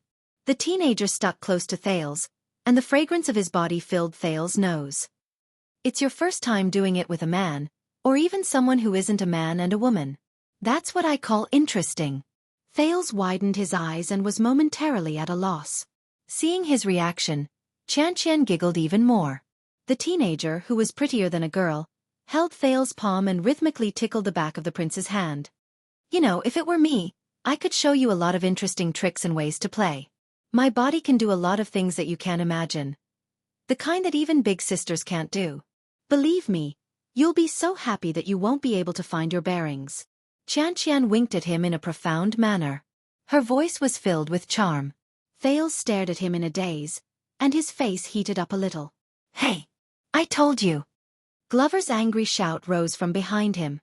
He finally noticed Qianqian, who had appeared beside Thales without him noticing. Stay away from my little brother. The zombie extended his hand and pulled Thales back to his side. He pointed at Qianqian's nose and warned her. Or get closer to my fist. Qianqian glared at him with an aggrieved expression. Then, she threw Thales a resentful look, snorted softly, and turned her head around. But this time, the teenager moved his hips and shouted in a loud and clear manner. It's Master Raphael's business. Master Raphael's business. The three of you, please look for Miss Lillian. Glover and Commodore's expressions changed. I told you, keep a low profile. Commodore hurriedly rushed forward, but when he thought of the other party's identity, he only extended his hand halfway before he trembled and lowered it. Qian snorted delicately and walked casually in the corridor. She said loudly in an unconcerned manner, "Oh, sorry. Master Raphael wants to keep a low profile." Glover was enraged. He was about to say something, but Thales pulled him back and stopped him from arguing with Qian. It's okay. Thales smiled stiffly. Qian, you just need to lead the way. Commodore coughed and stopped provoking the coquettish eunuch teenager. He turned his head around and whispered to Glover. I think that maybe you should be nicer to him." Glover glared at him. But at that moment, the door on the side opened. A hand suddenly stretched out and pressed down on Qian's shoulder. Ouch! Qian shuddered in an exaggerated manner, and her face turned pale. Under the dim light, a well-built man who looked like he was not to be trifled with lifted the curtain and appeared in front of them. The man was dressed in a simple and low-key dark-colored regular robe. His face was also hidden under the cloak, and he looked no different from a brothel customer who came to seek pleasure, just like the three of them. They are looking for Lillian? The cloaked man's voice was boorish and deep, and he harbored malicious intentions. When they saw that someone was blocking their way, Glover and Commodore frowned at the same time. They went forward together and blocked Thales behind them. Ah, sir, you scared me. Qian panted to calm her breathing. She did not forget to use the opportunity to rub the man's muscular forearm. That's right. Look, it's Master Raphael. He and his brothers specifically asked for Miss Lillian. What's wrong? The brothel customer under the cloak let go of Qian and Commodore. He slowly walked to the three of them and sized up Glover, who was the leader under the dim light. Zombie instinctively lowered his head so that the man could not see his face clearly. So you're the three of you who are hiding around and want Lillian to accompany you? Raphael. The brothel customer observed the two of them before he looked at Thales, who was behind them. He smiled in disdain. If I were to guess, you're a guard who came out to play with a certain young master? Glover snorted coldly. It's none of your business. When he heard that the man's tone was very harsh, the customer under the cloak also changed his tone. You're so familiar with this. So, you were the one who came to Lillian in the past? Glover hesitated for a moment before he turned his head around and cast a glance at Thales. Yes, so what if I was? But the customer sneered and curled his lips, which were exposed under the cloak. Very well. I'll pay you double. The brothel customer brought out a heavy bag of money and placed it in Qian's hands without a care in the world. I'll pay for Lillian from afternoon to night. Glover's expression changed drastically. Thales and Commodore looked at the heavy bag of money and looked at each other. They felt resigned and speechless. Qian weighed the bag of money in her hands and cast a glance inside. She instantly looked delighted. Thank you, boss. Boss, you're so generous. The teenager gave her a thumbs up before he cast a provocative glance at Glover. He then quickly moved in front of the new customer. All right, boss who will pay you double. Please come with me. We welcome generous and straightforward people like you the most. But unexpectedly, Glover raised his head swiftly and pressed down on Qian, who was about to turn around. You want Lillian as well? Zombie asked coldly. Yes, the man sneered. From today to night, I'm afraid she won't have time to accompany you. Glover was silent for a while. Commodore coughed softly. Why don't we change? Triple. Zombie ignored Commodore. He suppressed his anger, pulled out his bag of money, and threw it to Qian. We'll pay you triple. You can get lost now. This time, it was Thales and Commodore's turn to be stunned. Raphael? Commodore hesitantly patted Glover's shoulder. It's best if we don't. Generous. Generous. Boss, you are even more generous. Qian weighed the two bags of money in her hands and blinked happily. She immediately stood beside the trio again. She turned her head around and cast a glance at the cloaked brothel customer before she spread her hands in resignation. Then, customer, since Sir Raphael said so, I can't do anything about it. Triple? The brothel customer sneered under the cloak and took a step forward. What? So what if you're rich? Glover clenched his fists and snorted angrily. The man arrived in front of Glover. He was not any weaker than Glover. Do you know who I am? Do you know that I can make you stay in the jail from tonight until next week with a flick of my finger? I don't have *king care who you are. Glover did not take a single step back. His expression was as cold as ice. Lillian is mine. There's no room for discussion. Glover and the other party exchanged a tit-for-tat glance in the dark. Very well, the brothel customer clicked his tongue and said. He suppressed his boorish voice and took out another banknote. Then I'll pay you quadruple. If it's not enough, I'll add more. From today onwards, Lillian is mine. I'll pay you alone. Qianqian's eyebrows twitched. But before she could calculate how much she could get from this, Glover spoke again. It doesn't matter how many times you pay me. Zombie continued to take a step forward. He was almost touching the brothel customer's forehead. The threat in his words was filled with bone-chilling coldness. You. Get lost immediately. Lillian is mine, and she's mine only. The man said in a deep voice. I dare you to say it again. I'll talk. Glover did not show any signs of weakness. You get lost. Thales had never seen such a persistent side to Glover. He and Commodore looked at each other before they went forward anxiously. Glover. Raphael. We can't do this. But Glover seemed to be in a rage. He turned a deaf ear to them. When Qianqian saw that the situation was about to go out of control, he quickly raised his voice in an attempt to get more people to come over, even though he was used to seeing customers fighting for a man's favor. Hey this. Mr. Lindbergh? You can't say that. Laurel Club has its rules. All those who come are customers. But he was immediately interrupted. Wait. The brothel customer looked up coldly and revealed a chin that was as sharp as a knife. He said, What's your name? Lindbergh. Glover laughed angrily. Raphael. The zombie exuded an ominous presence, and there was a fierce glare in his eyes. Raphael Lindbergh. Do you have a problem with that? The brothel customer turned his head slightly. His aura also changed. I have no problem with that. It's just that the person with this name happens to be working for a cop. The brothel customer gently unbuttoned his cloak and began to exercise his knuckles. He has a grudge against me. The cloaked man's tone was very ominous. Glover's gaze became even sharper. Even his unsmiling face looked ferocious in contrast. Very well. Glover clenched his fists, and his voice was as cold as ice. Then I will avenge him.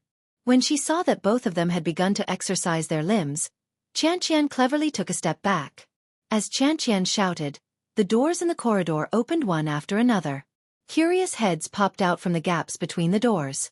Most of them were young girls with beautiful bodies and revealing clothes. They watched the conflict that was about to erupt with interest. Wow, it's for Lillian again? Oh my, the life of a top hostess is so good. Well, she's the one who's going to take over as a wet nurse. I think Qianqian is up to no good again. Is she a noble? Is she a noble? The kind who has money and power to keep me as her mistress? Ah, both of them are my type. I can take them both. Tisk, TSK. Look at that money bag. I reckon there are 30 gold coins. Ah, there's a sideshow. I bet that the one on the left will win. As they whispered among themselves, Thales and Commodore looked around and thought that they were in trouble. The latter grabbed Glover's shoulder, but the zombie broke free from his grip. All of you step back, Glover said coldly. Give me 30 seconds. No need. The cloaked man was completely unconcerned. He shook his head. 10 seconds will be enough. Thales was about to say something, but in the next second, the cloaked man and Glover moved at the same time. Asterisk bang. Asterisk, a strong gust of wind spread in all directions, and the two men's arms collided. The cloaked man used his palm to block Glover's fist in front of him. Both of them could guess the other's strength, and they frowned at the same time. Commodore only had time to pull Thales back. He was exasperated. Damn it. Looks like he's trained. The cloaked man sensed his opponent's strength, and his arm trembled slightly as they wrestled. You served in the army before? Yes. Glover, who had attacked, had a ferocious look on his face. His gaze was fierce. He gritted his teeth and said, "On your mother's bed." The cloaked man's gaze changed. Both fists retreated at the same time before they collided. Asterisk thud. Asterisk this was the first time Thales saw Glover use force. The vanguard's fists and kicks advocated offense. They were ruthless, direct, and shockingly powerful. His fists were imbued with the power of eradication, and wherever they went, a strong gust of wind would blow, causing people's expressions to change. But his opponent was obviously not a weakling either. The cloaked man faced the fierce punches, but he did not avoid them. He fought with his fists, and he did not seem to be at a disadvantage at all. Both of them attacked without holding back. They did not care about the fists that landed on their bodies either. They seemed to have made up their minds to attack each other until the end. Oh no, this is also a superclass fighter, and his power of eradication is the type that leans towards offense. Commodore protected Thales, and he was extremely anxious. How are we going to end this? Thales also had a headache. They were only here to avoid the Brotherhood's search, but they did not expect to run into Glover, who was known to be taciturn and unsociable, fighting with someone over a girl. The two brawny men made quite a commotion when they fought. The spectators behind the doors on both sides of the corridor watched with great interest, and they occasionally commented, "Oh my! They're fighting again. Come and see. Where's Blood Bottle Gang? Are they just going to ignore us after receiving protection fees? Tinker! Where are you, Tinker? Manage the order. Grandmother Laurel is going to have a headache again. Ah, don't, that's my favorite curtain. Asterisk thud. Asterisk the fist hit the man, and a dull thud rose. Lillian is mine." Glover grabbed the man's arm and slammed him against the wall. He gritted his teeth. "You stay away from her." Asterisk bang. Asterisk the cloaked man charged back and pushed Glover to the other side of the corridor. Hee hee. Are you one of those rich nobles who came to look for Lillian? Bah, are you even worthy? Asterisk thud. Asterisk a loud sound rose. Glover threw a hook at the man, and he staggered backwards. He roared in anger. "You cannot, come and look for her again." The man coughed up a few drops of blood. He turned around and pushed Glover to the ground. Asterisk crash. Asterisk, I should be the one saying that. Both of them fell to the ground. The man tried his best to grab Glover's neck, but the latter tried his best not to let him lock his neck. Lillian is free.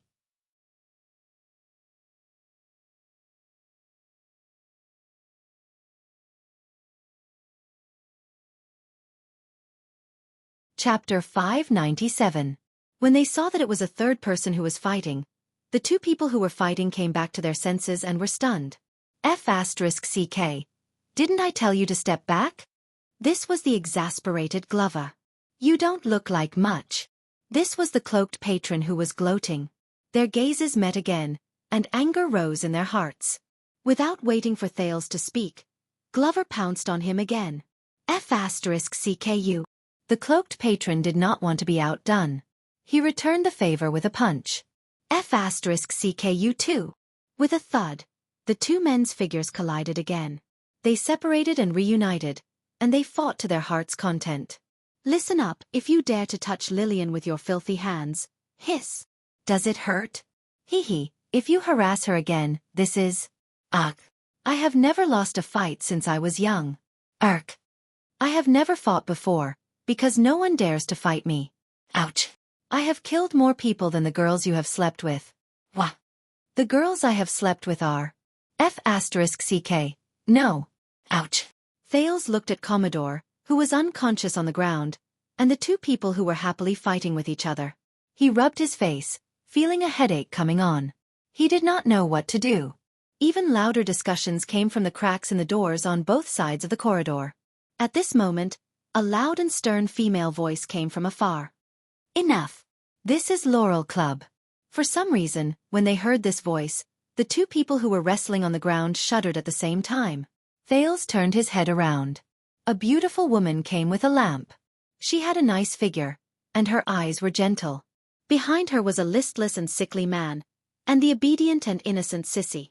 When this beauty appeared, not only did Glover and his opponent stop fighting, even the whispers on both sides of the corridor became softer.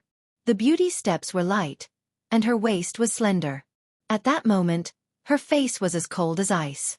She walked to Thale's side. The prince quickly lowered his head and watched the two people who were fighting.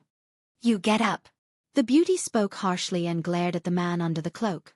But her every frown and smile was charming. Even her anger was enchanting. The man looked up and said awkwardly, "Miss Lillian?" The beautiful woman named Lillian frowned and said angrily, "Move." The burly man quickly let go of Glover and scrambled to get up in a sorry state. So, this is the star of Laurel Club, Miss Lillian? Thales muttered. Glover panted and stared at Lillian blankly. You. Lillian stared at Glover for a long time before she said coldly, "Step back." Glover's expression was complicated. At that moment, he seemed to be excited and ashamed. Lillian widened her eyes. Back off. Glover seemed to have heard a military order. He quickly got up and retreated. Thales suspected that he did not even carry out Mallow's orders so well. Lillian turned around and looked at the gaps in the doors that were opened all around the corridor. "Do you have nothing to do?" Lillian looked around and shouted loudly, "Go! Then go find a man to fuck. If it really doesn't work, then I'll use women." Without waiting for her to speak again, the girls behind the door began to move, and the sound of the door closing rose and fell. The dim and ambiguous corridor became solemn and silent again. Glover and the client hid their bruised and swollen faces under their cloaks again. They stood on both sides of the corridor with their hands behind their backs, like two children who had done something wrong. Lillian raised the lamp and shone it on Commodore, who was groaning in pain on the floor. She frowned. She turned around and ordered the listless man behind her. "Tinker, help him up." The man sighed and went forward to help Commodore up. "Pull yourself together, bro. No one can die in the club." Glover also went forward and helped the man hold Commodore up. At the same time, he called out the man's name. "Hey! Tinker." Tinker cast a glance at Glover and curled up the corners of his lips. "You came at a bad time. Pudgy dumpling." Pudgy dumpling? Thales was stunned for a moment. He looked at Glover and could not think of the nickname, Pudgy Dumpling.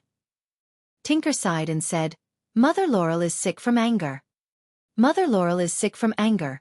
The black ribbons just left." Glover frowned and said, "Black silk robes. You mean the Brotherhood? Are they here to cause trouble?" Tinker shook his head and did not want to say more. He stared at Glover with a distant and complicated gaze.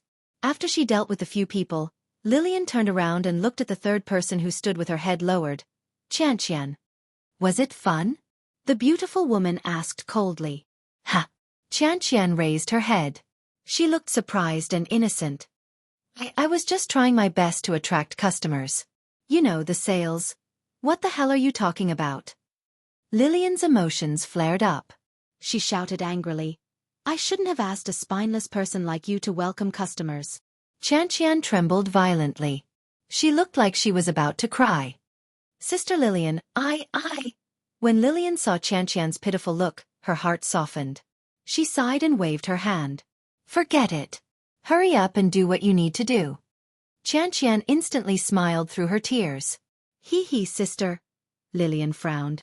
"Hurry up and get lost.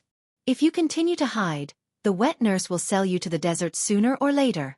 You will be sold to the barren bone people as food." Qianqian did not dare to delay any longer. She quickly turned around and went downstairs. When she left, she did not forget to make a cute face at Thales. Thales watched the development of the situation and thought, "The situation is complicated. I can't expose my identity yet. It's best for me to keep a low profile and keep quiet." Glover and Tinker helped Commodore to Thales' side and let him lean against the wall to rest. Then, they walked towards Lillian. Glover took a deep breath and said hesitantly, "Lillian, But in the next moment, Lillian gave him a backhand slap. Slap. Get out. Get out. Lillian pointed at the stairs and said sternly. Her voice was a little distorted. "You are not welcome here." Thales was shocked. Tinker looked at Glover, who was slapped. He wanted to say something, but he still shut his mouth. Glover touched the side of his face that was slapped. He looked at Lillian in a daze, but he did not get angry. "Lillian, Glover did not dare to look at Lillian. He took a deep breath and shifted his focus to the hooded customer. This guy, is he here? Lillian scowled, and she was very angry. He's my man. Glover was instantly at a loss for words. The man under the cloak trembled violently. He turned his head to look at Lillian mechanically. What? Him? Glover looked at Lillian in a daze, then at the man. He was greatly shocked. Yes, you still don't know, right? He's a regular customer. The club's top hostess, Lady Lillian, hugged the man's arm. She stroked it gently while she deliberately sneered at Glover. He's so long, so hard, and so durable. I like him very much. Every night, I'll make him feel so good. But Thales could feel that the man became a little stiff under Lillian's touch. Ahem, yes. I'm her man. Under Lillian's threatening gaze, the hooded customer mechanically allowed the woman to wrap his arm around his shoulder. Glover lowered his head and clenched his fists tightly. They trembled slightly under the cloak. He took a deep breath. I'm not here to cause trouble.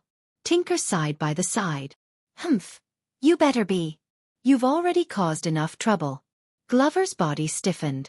He subconsciously walked forward. His gaze was eager and guilty. Lillian, Tinker, I'm just here. She said it. The hooded customer next to Lillian quietly broke free from the top hostess. He pressed down on Glover's shoulder and pushed him back. You're not welcome here. But this time, Glover was absent-minded. He was not deliberately fighting back and was defenseless. His back hit the wall when the hooded person pushed him. It affected the whip wound on his back. Glover sucked in a cold breath and hissed through gritted teeth. Lillian's expression changed. Tinker also noticed this and asked in confusion, Fat Dumpling, are you hurt?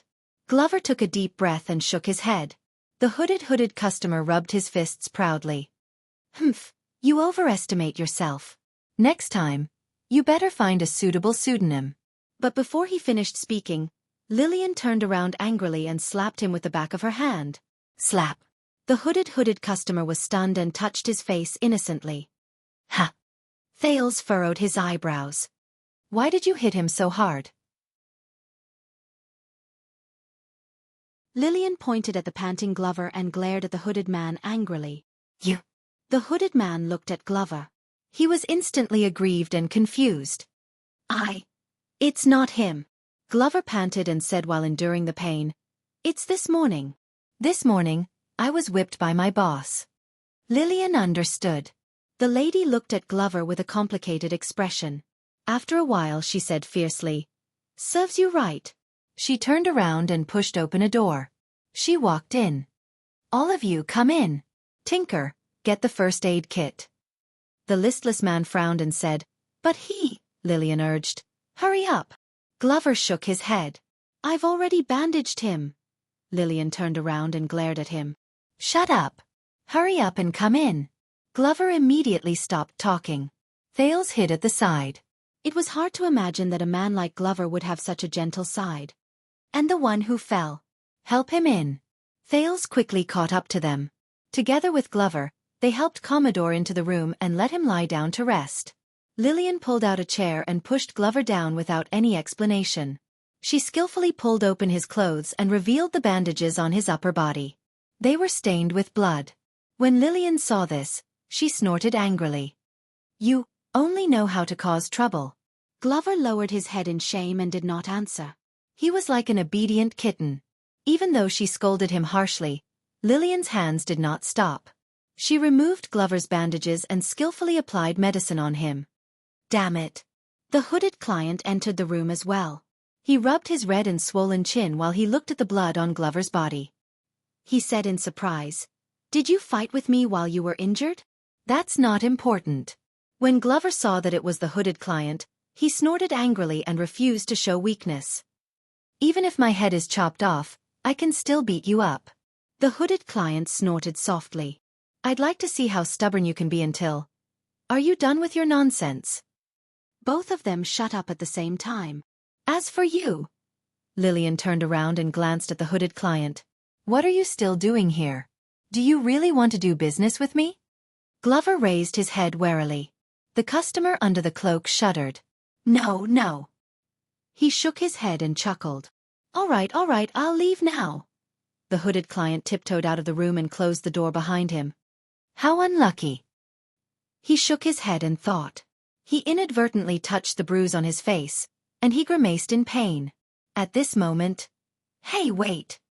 the hooded client lowered his head and found that the shortest guy had slipped out at some point in time and was standing beside him. Thales frowned and scrutinized the man in the cloak. The man immediately put on a stern expression, and the pain on his face disappeared. Why, brat, do you want to help your brother get back at him? He raised his fist and said fiercely.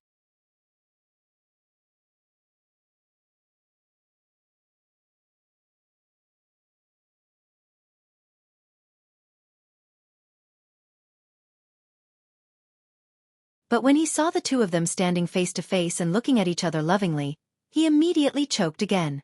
F***ck. Tinker looked at the two of them who were too preoccupied to care about anything else. In the end, he swallowed his complaints and closed the door while mumbling. You're even thinking about something. Thales and Cohen snapped out of their daze.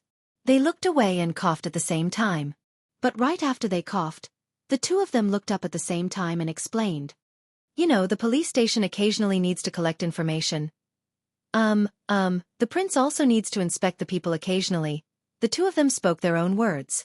Their voices were mixed together, and they basically did not pay attention to what the other was saying. They could only judge the progress of the conversation through each other's expressions.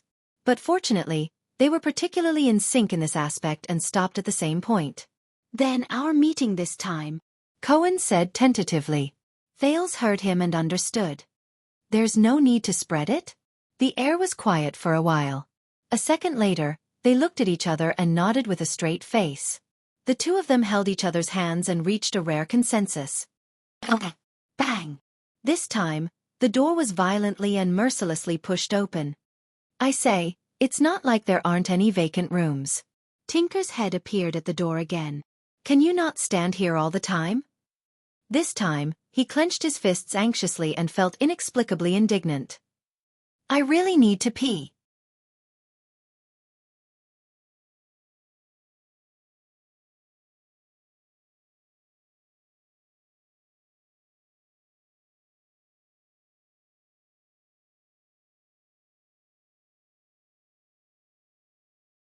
He looked at the dejected Glover in the room and automatically ignored the teenager, Thales, who was much shorter than him, who was curled up in the corner.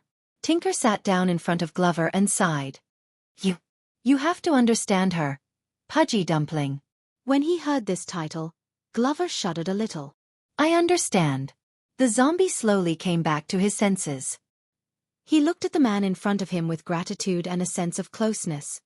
Thank you, Tinker. Brother. Tinker's eyebrows twitched. He wanted to say something, but in the end, he did not. Tinker hesitantly extended his hand as if he wanted to pat Glover's shoulder, but he stopped when he saw the bandages on Glover's body. So, Tinker's expression was complicated. You were whipped by your superior again? Like last time? Glover's expression was dark as he shook his head. It's different.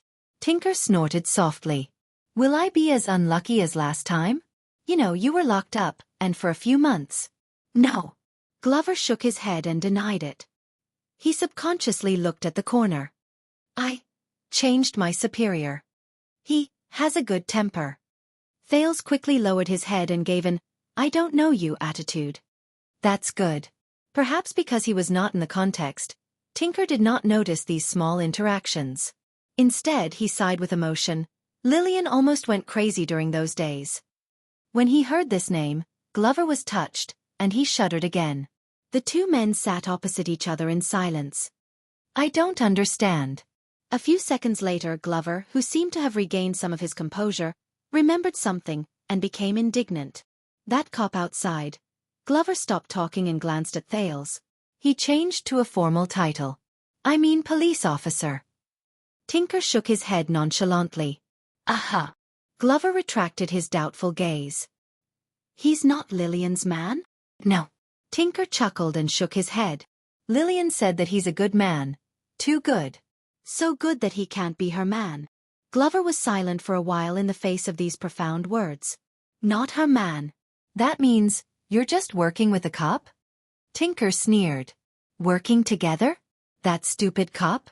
With that little bit of brain of his? Beside him, Thales raised his eyebrows. He felt sorry for Cohen's reputation for a second. It's because he thinks we're working with him. It makes him feel a sense of accomplishment, so he will protect us. Tinker said sarcastically, Lillian has known him for a long time. I have to say, that guy is quite useful at times. He glanced at Glover for a second. At least it's better than relying on some noble's illegitimate son who has a lot of enemies to protect us, right? When he heard this, Glover was stunned again. As if he had expected Glover's reaction, Tinker waved his hand impatiently. All right, I'm just joking. He exhaled and gestured towards the door with his mouth.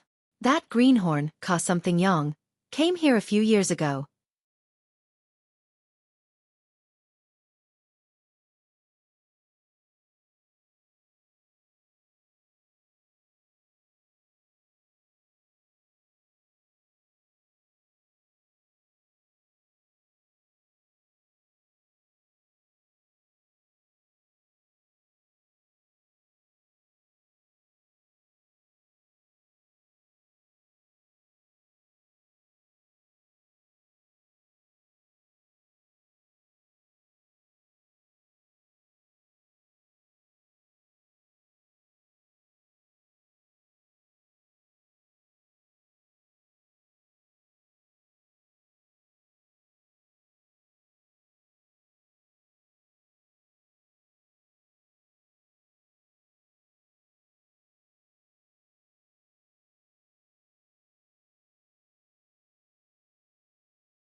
Cohen furrowed his brows and caught up in 2 steps. He was tall and strong. With a few punches and kicks, he dispersed the debt collectors, but when he turned around, he found that the debtors had disappeared. When he saw the police officer's actions, Thales sighed and explained in resignation. First, we're all wearing cloaks. This implies that we have another identity or mission, and it also means that we might be hiding weapons. If they attack us, there will be unknown dangers. Secondly, based on your figure and gait, I can tell that you are not to be trifled with. Coupled with the 3 of us, it is not difficult to guess that you are bodyguards, the kind that can fight. Thirdly, as far as I know, because of the kidnapping incident, the Black Street Brotherhood deployed a large number of people to Red Street Market to confront the Blood Bottle Gang. Among them are quite a number of dangerous people who can threaten us. So, in reality we are much safer than we thought. As Thales spoke, he glared at a street ruffian who was secretly sizing them up. The ruffian immediately shifted his gaze away as if nothing had happened. What your highness said is exactly what I wanted to say. Cohen touched the corner of his shirt that was torn when he tried to stop the fight. He walked back to Thales and Glover in a bad mood. What were we talking about just now? Glover cast a disdainful glance at Cohen. When I was young, the Brotherhood had yet to rise to power. When I grew up, I rarely came here. As the zombie spoke, he knocked away a drunkard. But no matter when, downtown is always dangerous. Cohen supported the drunkard so that he leaned against the wall and slowly slid down so that he would not fall head first. The police officer patted Glover's shoulder. You have to come out more often, zombie. At first, I also had the illusion that this place is dangerous. Call me that again. Glover's expression did not change, but his voice turned cold. You will know that it is not an illusion. Cohen's smile froze on his face. Thales smiled and took over the conversation. Downtown is where most of the poor people in Eternal Star City live. It is also a community. Of course, it is not as dangerous as what the public says. You can only enter, but never leave. Glover nodded. Thales thought of something and lowered his voice slightly. At least it is not a mouthful of fangs that chooses to devour people. But at that moment, slap. Thales suddenly extended his hand and pressed down on a dirty little girl who passed by him. Cohen and Glover were both shocked. The little girl looked at the teenager in panic and tried hard to break free from Thales' grip on her wrist. I thought you could tell, Thales said softly to the thin and weak girl who was no more than 7 or 8 years old. I have no money on me. Thales gestured at the strong police officer and vanguard with his chin. The money is on them. The dirty little girl was about to cry, but her eyes darted left and right shrewdly. The memories of the street surged in his mind. Thales suddenly felt a sense of déjà vu, so he looked around. Hey, what did you do to my daughter? Sure enough, a middle-aged woman whose makeup was as thick as a paint plate and whose clothes were as messy as a drying pole rushed out from the alley where prostitutes gathered. She screamed with a sharp and harsh country accent and pointed at Thales while she cursed. "You're the one who did this to me." Everyone, come and take a look. Someone is bullying a little girl on the street. How shameless! How shameless! The passers-by immediately turned their heads and jeered. Let me tell you, Elisa is my baby. Her father is a famous hero on this street. If you don't give me an explanation, don't even think about. The woman with heavy makeup raised her head and saw two tall and muscular men in cloaks standing beside Thales. They were Cohen and Glover. Her voice immediately became softer, and she instantly forced a smile. "Ah, misunderstanding, misunderstanding." The woman lowered her head and scolded her daughter fiercely. "I knew that you, little brat, wouldn't know your place. What did you take from them this time, huh? How many times has your mother taught you? No matter how much you want it, you can't just take other people's things. This is the most basic morality of a person. Quick, hand it over. Apologize to your brother." "Don't worry, she didn't take anything." Thales smiled faintly and let go of his right hand. The girl named Elisa cried and threw herself into her mother's arms. She did not forget to give Thales a fierce look that was the same as her mother's. "What's wrong, my dear?" As if it was a play, a sloppy hooligan walked over with a fierce voice. Behind him were 5 or 6 hooligans or vagrants who also harbored evil intentions. "I heard that someone bullied our daughter?" Thales frowned slightly. When she heard the man's voice, the woman instinctively changed her expression and became fierce again. "Well, since she didn't take anything, then you're accusing a good person. Let me tell you, Eternal Star City has its laws. We may be poor, but poor people are ambitious. Dignity is priceless, and you're slandering someone's innocence without any basis." "So it's you." The hooligan walked over while digging his ears. He narrowed his eyes and looked at Thales. "You bullied others with your power and slandered my daughter as a thief on the street." But in the next moment, Glover decisively turned around, raised his arm and threw a punch. With a bang, the leader of the hooligans flew 2 meters away while blood gushed out. He fell to the ground and did not move. As the onlookers cried out in surprise, his companions behind him saw that the situation was bad and immediately scattered. The woman trembled when she saw this, and her voice became softer again. "Ah, it's a misunderstanding, please forgive me." She apologized in a fawning manner while she slapped Elisa hard. "She's not smart since she was young." The three of them looked at each other in silence as they watched the woman drag the girl into the alley while cursing. Soon, she appeared at another intersection in search of her next target. Under Glover and Cohen's gazes, the passers-by who did not get to see a good show sighed in disappointment. They turned around and left. Thales sighed and continued what he was saying just now. "Of course, this place is not as safe as you think, especially when you gradually lose your guard against it, just like the Great Desert." Unexpectedly, the person who answered was Cohen. Thales and Glover turned their heads at the same time. "It's dangerous, but it's safe." The police officer stared at the prostitute who held her daughter's hand and stared at the passers-by on the street. He was lost in thought. Cohen sighed faintly. He was not as carefree as he usually was. "It's not dangerous, but it's not safe either." "You've been to the desert?" the zombie asked slowly. Cohen shook his head and did not answer. It was obvious that he was not in the mood. Thales seemed to have thought of something as well. He nodded and said, "Just like how everyone in the world only hears of its name, but does not know the reality of the other shore and the distance. Even though we're only separated by a wall from that place, it's very close. But it's as far as the heavens and the earth. The difference between clouds and mud." Cohen came back to his senses gloomily. "Speaking of which, where are we going?" Thales observed the police officer's abnormal behavior and smiled faintly. "A place with answers." Cohen and Glover frowned at the same time. They were puzzled. Confused, they could only blindly follow behind the prince and go deeper into this increasingly complicated and dangerous street. Glover grew up in Red Street Market in the Western District, but he knew little about the streets of Lower City District. Although Cohen worked at the police station, he did not seem to be familiar with the place either. The two of them stumbled along the way and were in a sorry state. On the contrary, Thales traversed the streets and alleys with ease. He was already familiar with the place, and with the help of Never Get Lost, he was even more adept at it. This damned mud. Has the funds of the road administration been eaten by dogs? Your Highness, can I ask, this is clearly Lower City?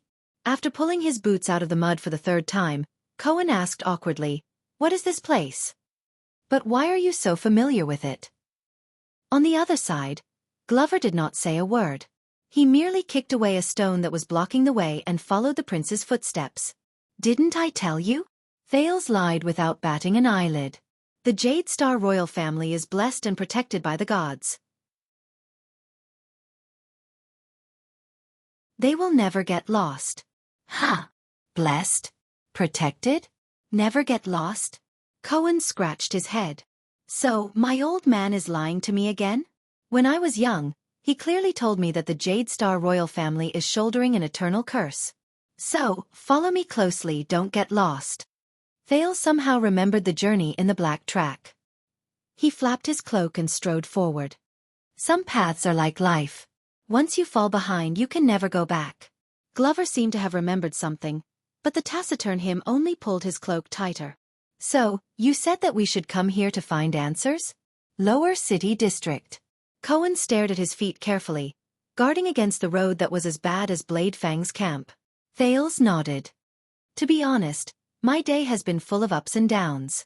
Hope and darkness alternated, success and setbacks went hand in hand, pleasant surprises mixed together, and sorrow and joy intertwined. Thales walked forward and passed through a few doorways in a familiar manner. He said faintly, just like the past few months, the past 6 years, the past, my entire life. Glover and Cohen were stunned. Tell me, have you ever seen a despairing person whose hope is dashed and he has nowhere else to go?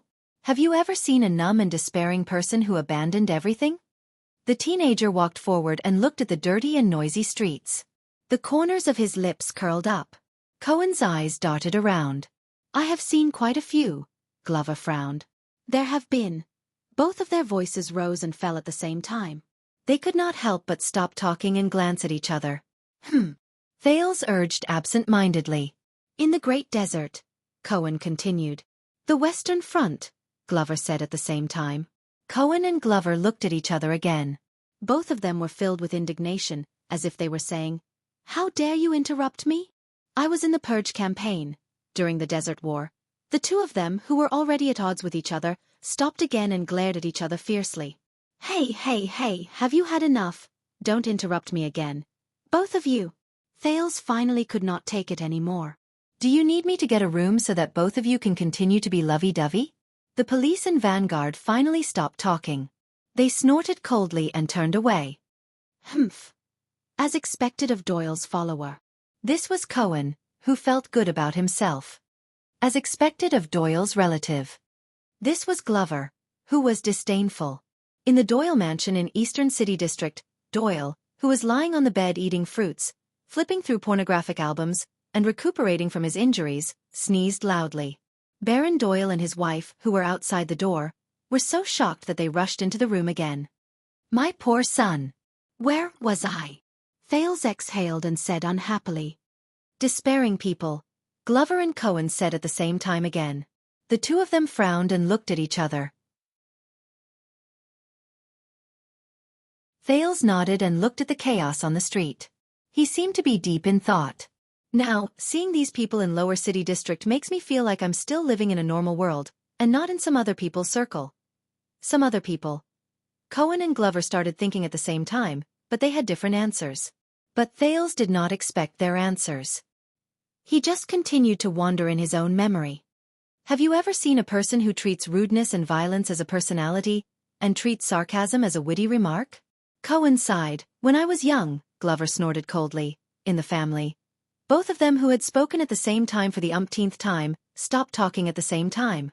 Their expressions froze. Thales looked at them suspiciously. Are you sure you don't want to get a room? Cohen and Glover pursed their lips and decided not to speak even if they had to die. Thales sighed softly. I miss Wuxia and Ralph. The prince continued to sigh. There are also people who pretend to be profound and reserved, and treat speculation, suspicion, and jealousy as daily social interaction. There are also people who treat tacit unspoken rules as a matter of course, and say one thing but mean another as a rule of conduct. People who treat hypocrisy and pretentiousness as proper etiquette, and ambiguity as watertight. Unfortunately, I've met all of these people over the past few days. Thales let out a long sigh. Maybe we'll meet again in the future. And all of them have their eyes on me. Whether it's hope or coercion, scrutinizing or disdainful, they're hoping to find answers from me, to answer questions they can't answer. Thales' eyes dimmed. But they're wrong. The prince pushed aside a clothes-drying pole and walked down a flight of stairs. I have no answer. At least, I don't have the answer they want. I don't even have the answer I want. Thales stepped on the muddy road in his memory, just like it was many years ago. Nothing seemed to have changed. The prince's emotions affected Glover and Cohen. Both of them were deep in thought, and they were silent. And in their eyes, I can't feel myself. I don't know what I'm doing, what I want to do, and what I can do. Thales brought them out of the alley and arrived at another street. This place was much more run down, but it was also much quieter. I don't even know who I am. Thales looked at the deserted and sparse street from afar and fell into silence. You're of noble blood, and you're exceptionally intelligent, Glover said stiffly. Naturally, you have a heavy responsibility, and you're far more powerful than ordinary people. Cohen snapped out of his daze and became anxious when he heard that. I think so too. The zombie cast him a sidelong glance. Thales looked back at them and smiled. Yes. It's all right, fate will prepare everything for you. That's what my father once said. Thales stared at the uneven ground under his feet and walked forward again.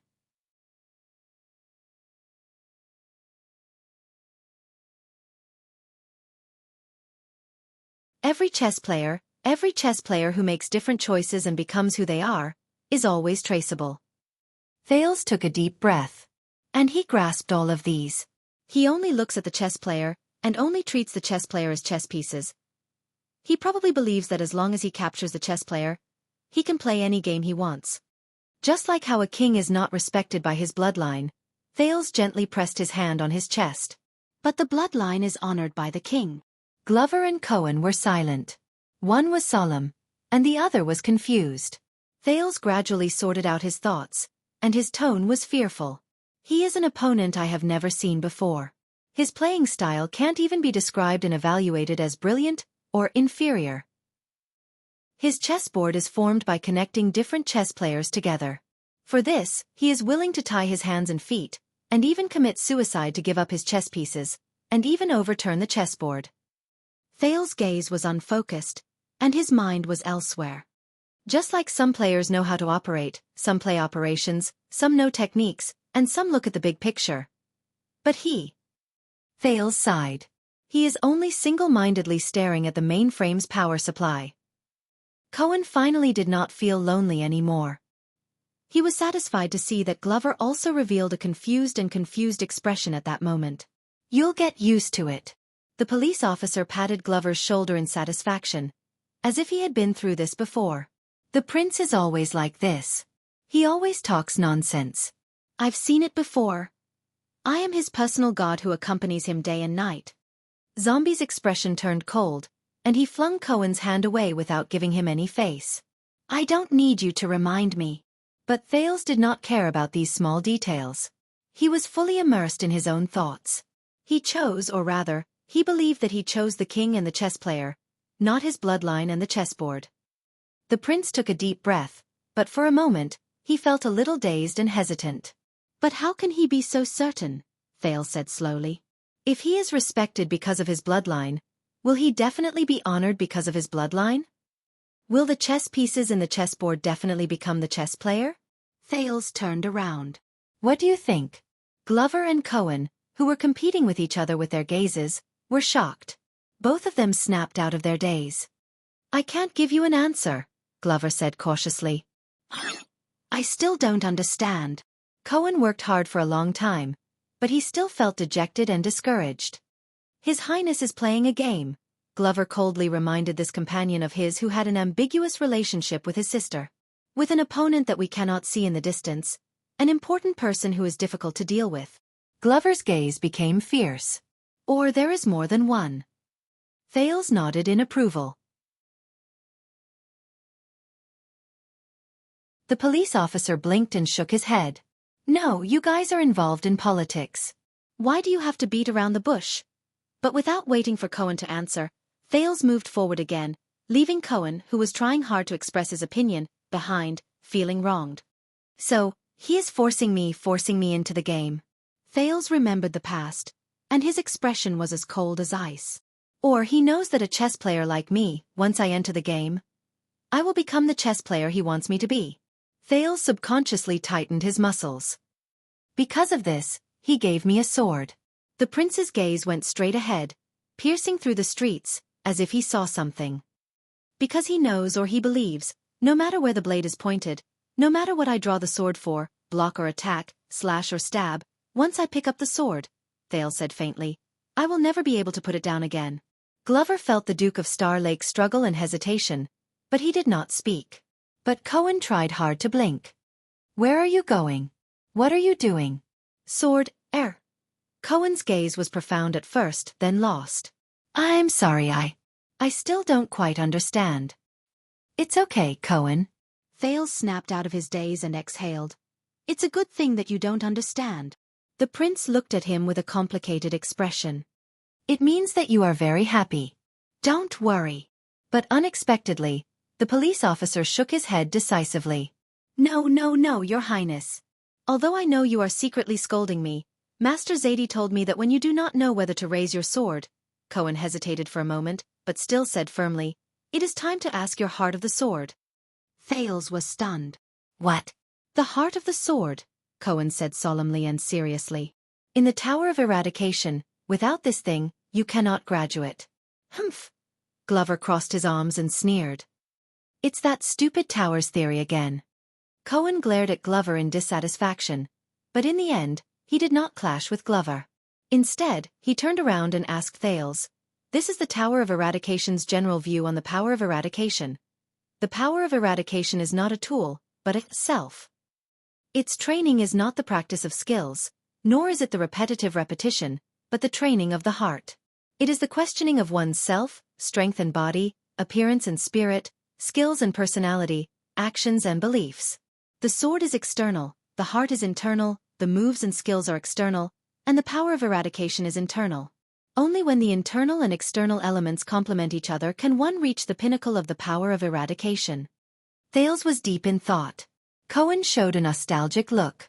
For this reason, as a training method, every swordsman and every fighter in the Tower of Eradication has to embark on a journey to find their own unique heart of the sword.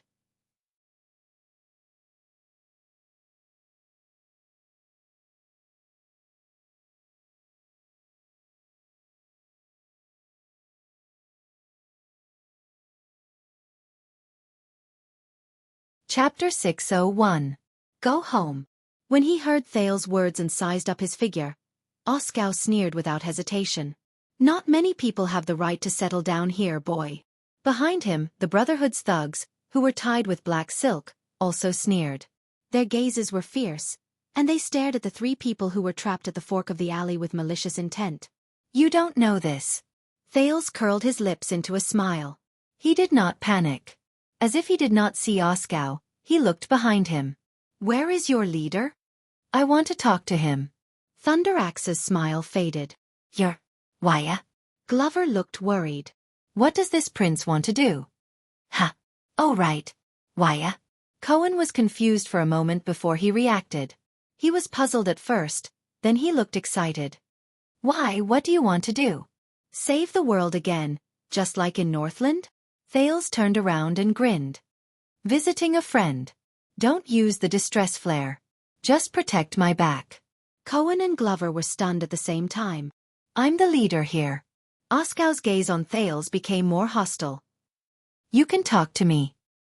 He swung the axe in his hand. Or talk to it. Thales sighed. When he was about to answer, hurried footsteps came from the alley. It's them. A few figures squeezed through the group of thugs and came to the side of the leader, Oskar. Thales recognized them. They were the Brotherhood Sleepless, the one who had chased them all the way to Laurel Club, Redmore, whom Thales had met at Red Street Market. I remember them. Redmore panted and pointed at the three people. Especially the big guy with the stiff face. Glover exhaled in displeasure. Cohen turned around in confusion and asked Thales and Glover, "Do we know him?" Also, do I look stiff? Glover's expression became even worse. Are you sure it's them? Oskow was a little unhappy with Redmore, who suddenly cut into the group and interrupted him. "There are so many of us. We're going to fight the Red Turbans. Don't waste our time for a few small fries." However, in the Brotherhood's team, Leorc spoke faintly. Reedmore is a sleepless. He wouldn't be wrong. Oskow shot a displeased glance at Leorc. That's right, it's them. Redmore panted, straightened his back, and gritted his teeth. When they were in Red Street Market, they sneakily hid outside the One Night's Romance to watch. Then, they escaped into Blood Bottle Gang's territory. Now they are here. There is definitely something wrong with them. Holy *T. Cohen blinked. He lowered his voice and was slightly surprised. How did he know we came from Red Street Market? Glover sneered and replied in a gruff voice. Don't worry.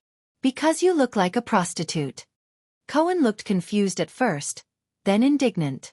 Thales shifted his gaze and observed almost everyone in the field. We're still very busy, so you three.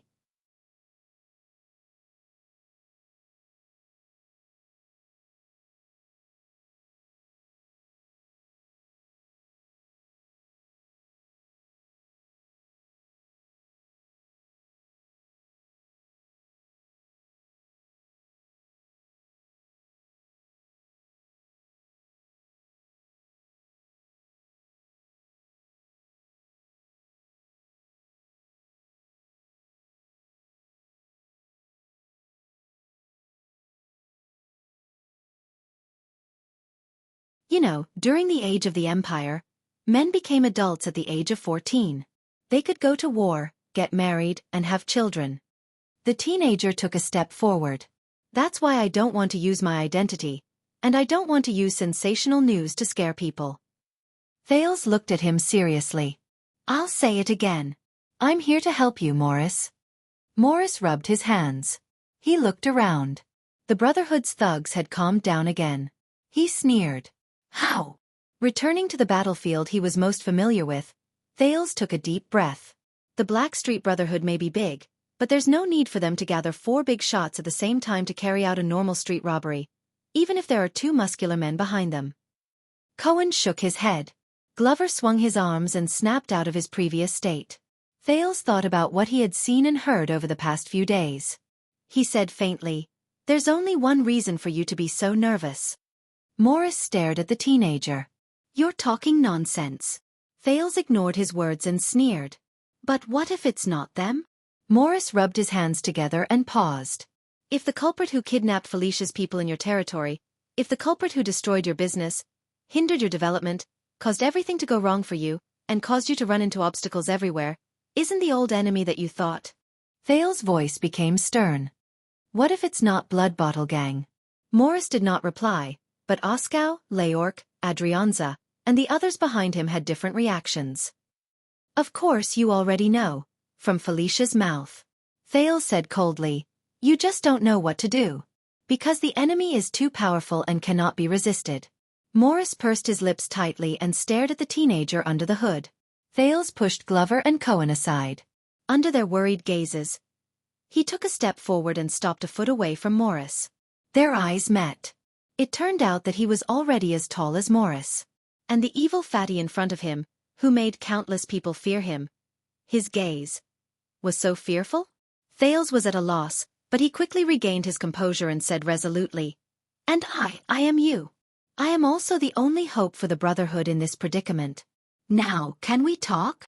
Thales finished speaking and waited quietly. The air became quiet. Morris did not say a word. His gaze became dark. Everyone subconsciously clenched their fists or weapons. Leorc's cold gaze met Cohen's. Glover and Adrianza looked at each other and exchanged a provocative gaze. Finally, amidst the unbearable silence, Morris suddenly burst into laughter. Ha ha ha ha ha. Perhaps it was because of the air psionic ability. His laughter shook the alleyway and made people uncomfortable. Leorc pressed his ears in discomfort and said through gritted teeth, "Boss." But Morris suddenly turned around. "Retreat." The fatty had an elated look on his face as he waved his arms around happily. Go home,